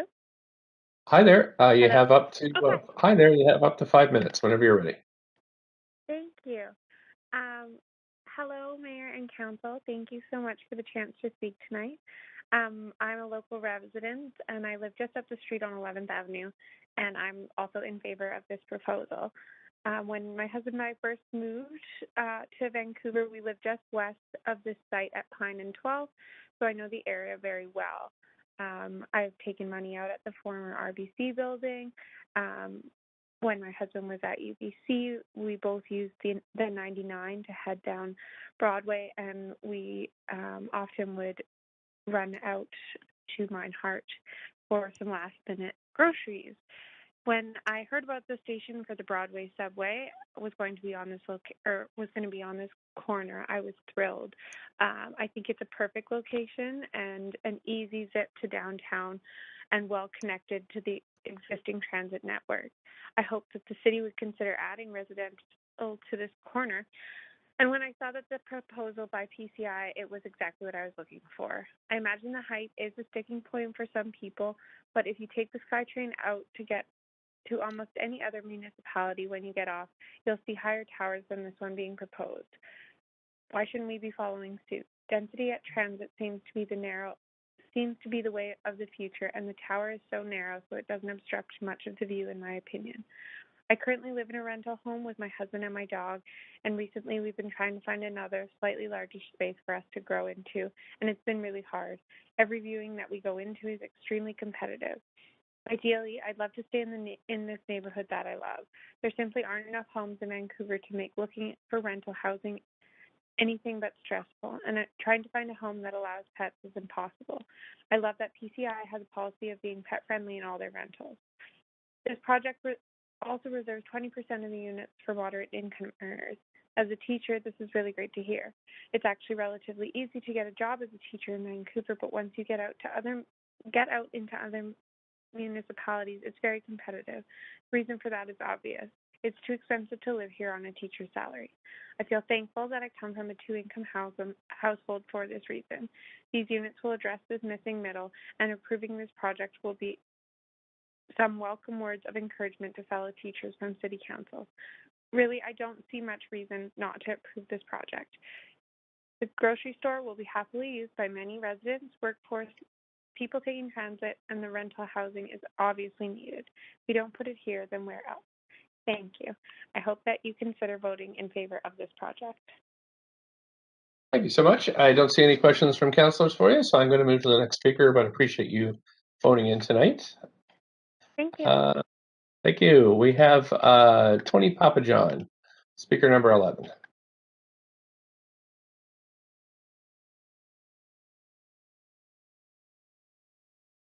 Hello, can you hear me? Sure can. Up to 5 minutes whenever you're ready. Please go ahead. Okay. First, I'd like to thank Mayor and Council for your time. I know these are long evenings, so thank you very much for taking the time to listen to everybody. I'm born and raised in Vancouver and have been living in the South Granville area, 15th and Granville, for the last 4 or 5 years, and I love the area. I am in support of item number 4 on today's agenda, the project at 1477 West Broadway, for the following reasons. This project will bring much needed market and affordable rental homes to our city, and the affordable homes will be targeting middle income wage earners. This project does not displace any residential tenants.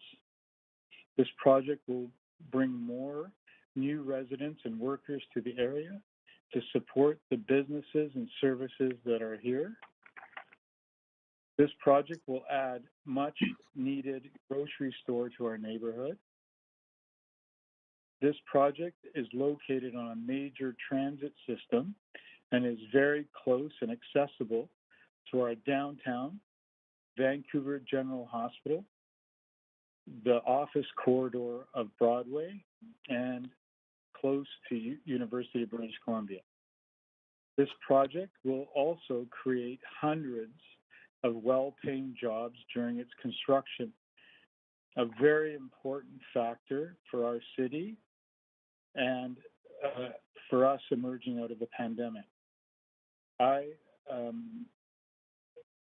truly believe we're in a housing crisis. All of you on council and the mayor know this. You live it every day. We need to start addressing this housing issue. And this project at 1477 West Broadway is an excellent start to addressing that issue. Thank you very much for your consideration. And I hope you pass this project. Thank you. Thanks for calling in tonight. There are no questions for you from council, so I'll just say that we appreciate you coming in this evening, and then I'll move to the next speaker. Thank you. Okay, council, our next speaker is Matt Hutton. Speaker number 12, Matt Hutton. Speaker number 12 is not on the line. Thank you, clerks. We have, sorry, I don't have my glasses on. We have speaker number 13, Miriam Baghayan.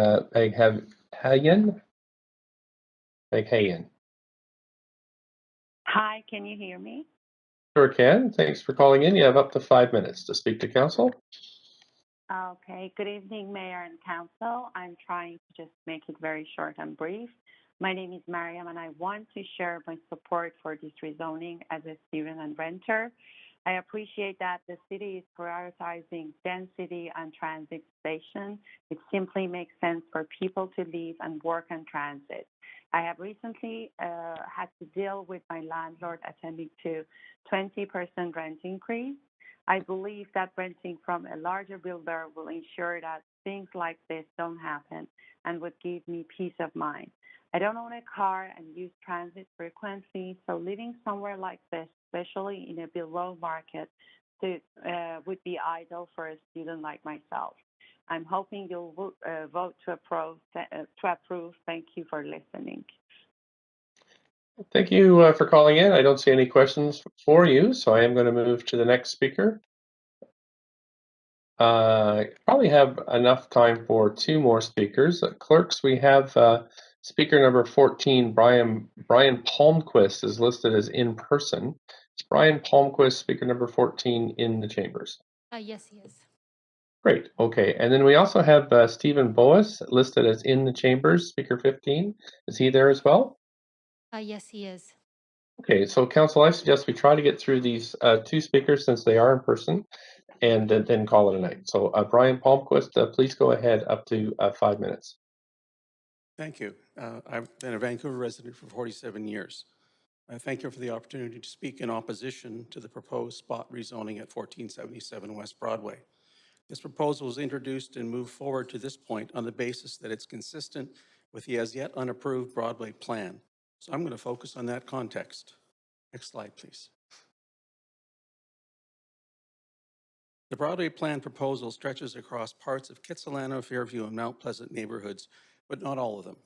It creates more than 50 new zoning districts, all different from these neighborhoods' existing 24 zoning districts.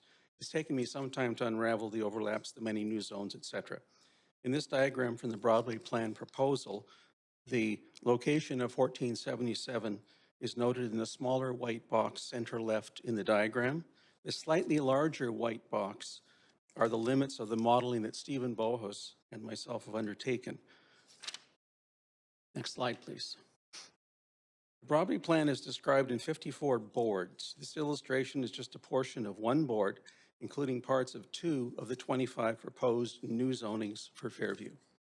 As an experienced architect and urban designer, I've worked with many developers in my career, so I know that when they read the zonings, they will simply focus on the items in the red box.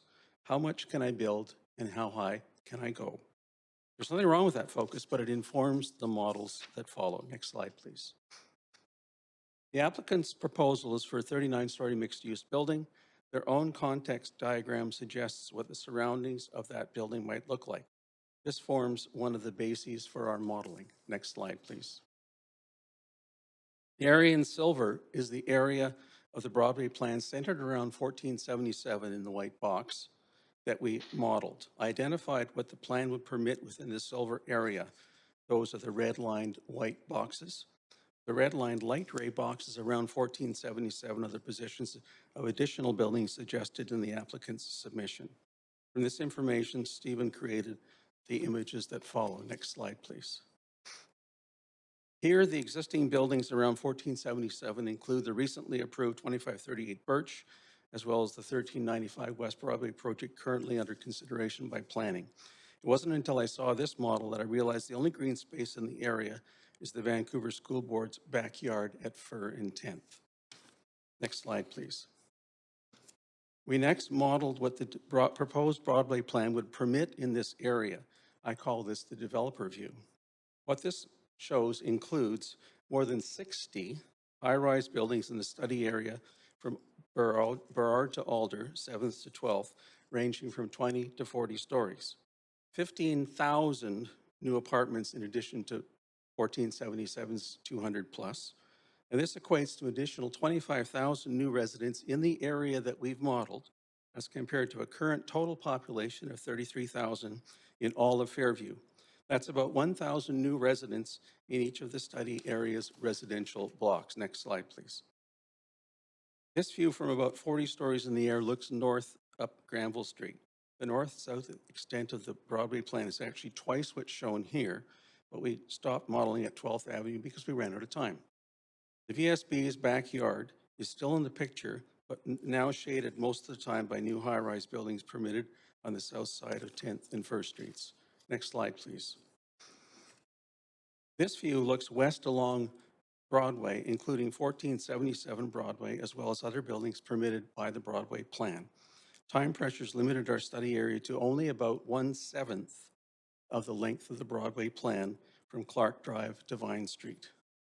Next slide, please. Hopefully, this brief presentation leaves council with some things to think about. Our modeled study area is only about 1/12 of the Broadway plan's total area, yet contains up to half the total housing proposed in the Broadway plan team's vision. The numbers just don't add up. We've not had time to analyze in 3D the balance of the Broadway plan area, but we have done the analysis to inform that modeling when we can get around to it. The entire Broadway plan will accommodate more than 100,000 new apartments, not the 30,000 mentioned in the planner's vision for this large area of the city.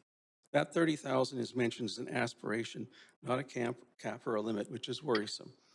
The true capacity of the Broadway plan will accommodate all of Vancouver's projected population growth over the next 30 years. But there's already a 30-year supply of homes spot rezoned throughout the city in virtually every neighborhood, mostly not yet built. Thank you. That's the 1477, the model for Vancouver that you want. Thank you. Thank you. You do have questions from Councillor Hardwick. This will mean, Council, we will go past 10 o'clock, so we will need a motion to extend. Motion to extend past 10 o'clock to hear from questions for the speaker and the remaining speaker in the chambers. Do we have a seconder? Thank you. All in favor, yay? Yay. Yay. Any opposed? Thank you. Go ahead, Councillor Hardwick. Questions to the speaker. Yes, thank you very much, Brian. All of this is predicated on underlying assumptions of growth demand.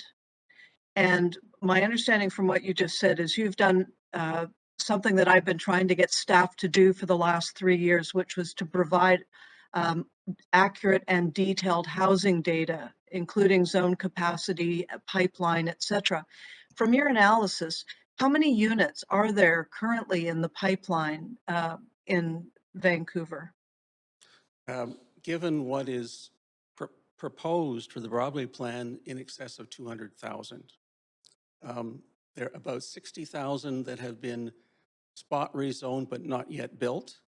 Another 60,000 where the spot rezonings are in progress, and the balance are in proposed plans like the Jericho lands, the Broadway plan, Sanok, and a few others. So what's the total number? Over 200,000. It changes daily because I track it daily. I am allowing quite a lot of leeway on these questions because we have talked about the Good. Broadway plan and the proposal. However, I would remind you that in this public hearing, we are addressing this specific application. Right, and context for this specific application is critical. And because the assumptions that are being put forward here are that there is a supply deficit. And what we are hearing from the speaker is that that is inaccurate based on a tremendous amount of information that he's gathered. So having taken this information and doing a lot of the legwork that I personally would have liked to have seen prior to this, what would you see as being a more appropriate level or scale of development, Brian? For this project, Councillor Hardwick? Yes. Thank you. Probably about half. Half the height, half the density.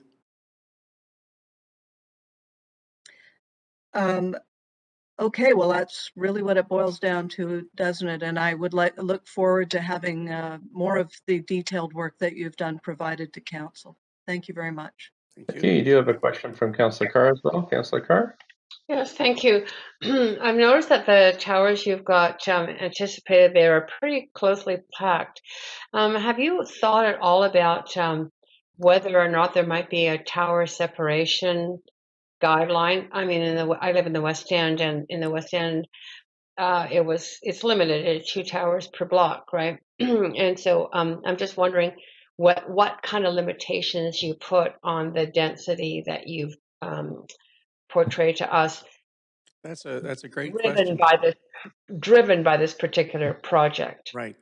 That's a great question. We basically put the same limits that the many Broadway area land use policies, including the one applying here, permit. So typically they talk about 2 per block, although the applicant suggested way more than that in their proposal for this site. So the massing that we did is for the most part 2 buildings per site. We used Google Earth, and we know the area, we know the city. So we didn't plunk a tower on a tower. We didn't plunk a tower 3 feet away from another tower. There are many blocks that only have 1 new tower because they already have an older tower. That's perfectly reasonable. So I was the managing architect for the Falls Creek North Official Development Plan. I get this stuff, and I don't screw around with it. Pardon my language, because I have my professionalism to consider. So what we've done is what the land use policies in the Broadway plan, and specifically the one around this site, will permit. And it's frightening, but that's what the policies permit. Okay, so this is, okay, thank you. Appreciate that information. Thanks. That's it for questions for you, Speaker. Thank you for coming in today, and we're going to move to our final speaker of the evening. Thanks, Council, for extending to hear Stephen Boas, who's in person as well, and I'll just give clerks a bit of time to set up there. So I have a presentation. Could City Clerk load it, please?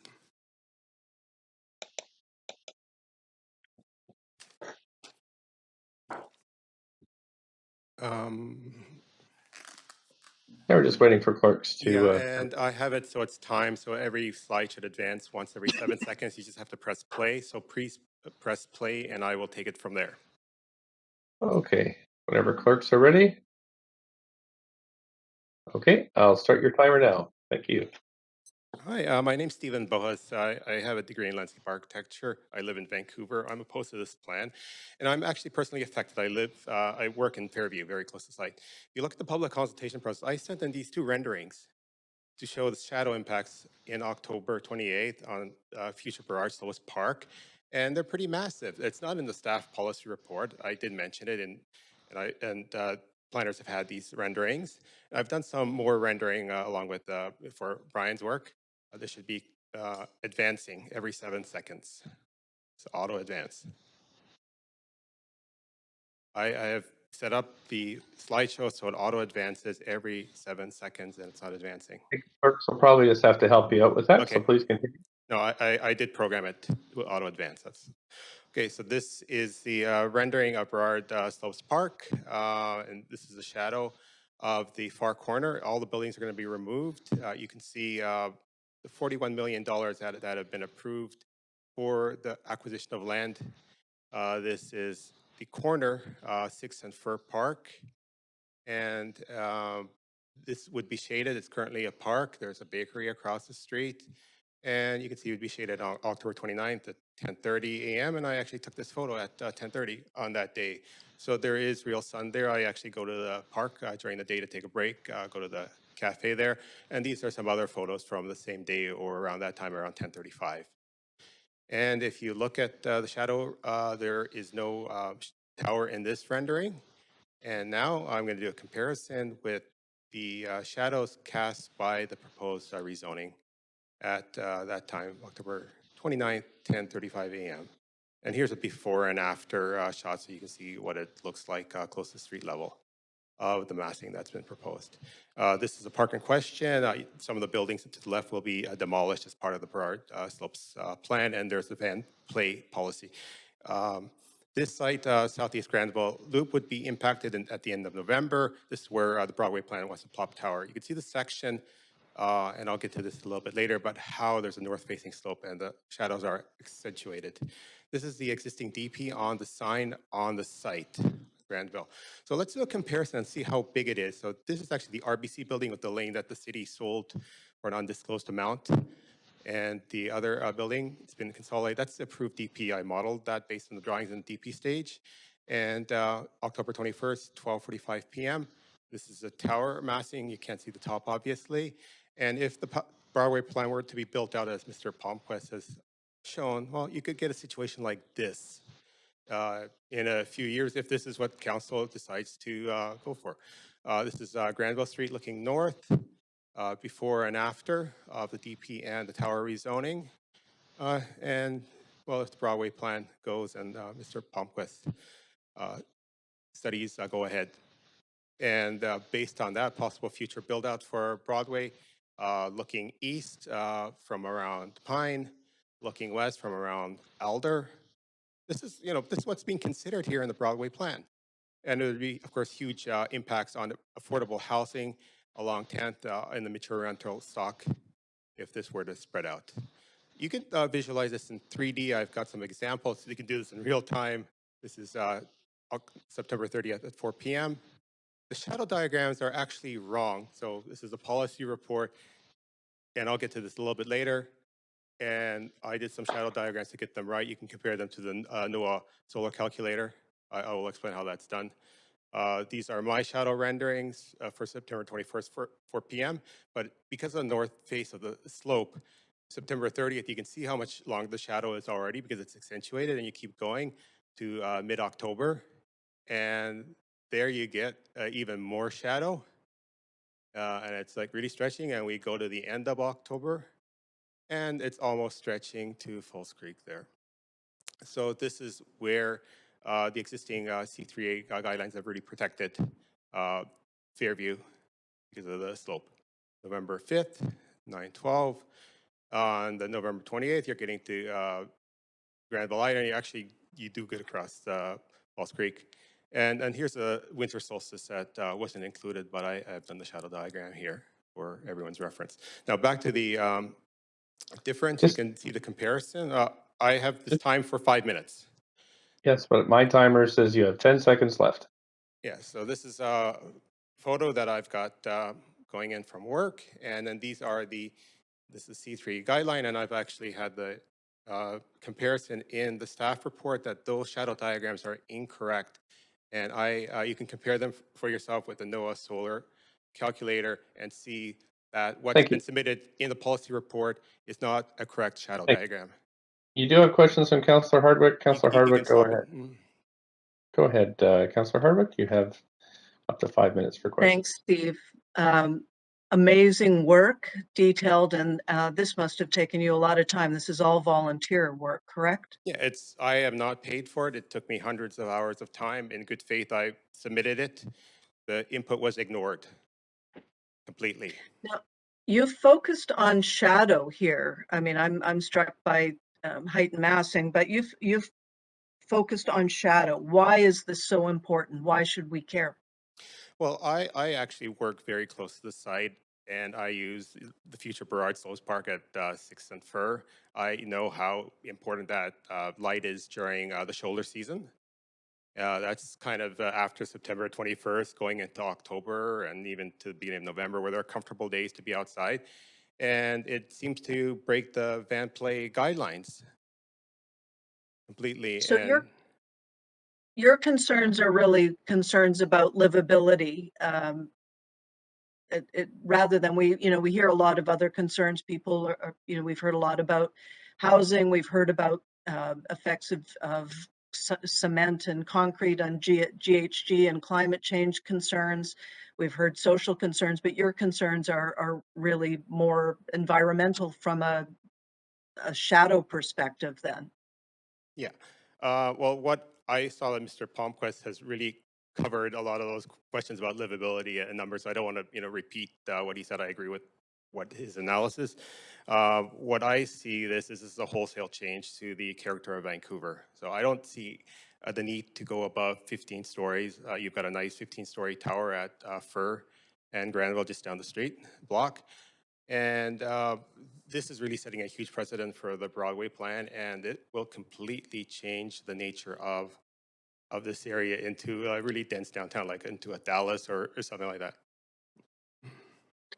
So that's really at the heart of what your concern is then. It's a question of what kind of city do we want? Yeah, exactly. And I see that this Broadway plan is a top-down process. The consultation process is broken. There is actually no consultation process because in good faith, I submitted shadow diagrams. There's no mention of the shading of Burrard Slopes Park. I told planners that the shadow diagrams are wrong last year. And what we see today in the policy report, the same wrong shadow diagrams are there. I can't understand that there's no accountability here. And working in other cities, I see Vancouver being broken, and it was a lot better like 15 years ago. Here. Why do you think that there's such an emphasis on this height at this location and this general approach? Well, to this particular. Go ahead. Sorry.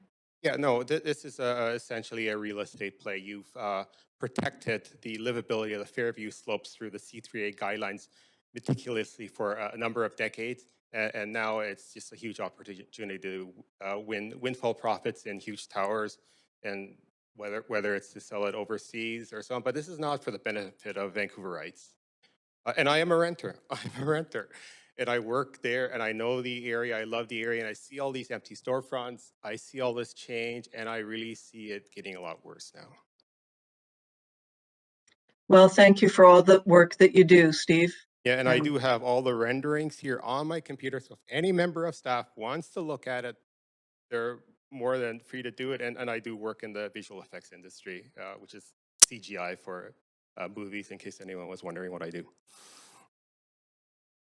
Great. Thank you very much. Thanks so much. That's it for questions for you. Thank you so much for coming in, Council. That's it for time. So we're just going to recess this meeting until Tuesday, April 19th at 6 p.m. And we'll continue with item 4. Just a reminder, Council, that just to not engage in any discussion or correspondence in regards to this application, as it's still a live item, and we want to maintain the integrity of the process. Clerks, is there anything else? No, we're good. Great, thank you, Council. We'll see you after the long weekend. Thanks, Jeff. Have a good weekend, everyone. Thank you. Good night, everybody.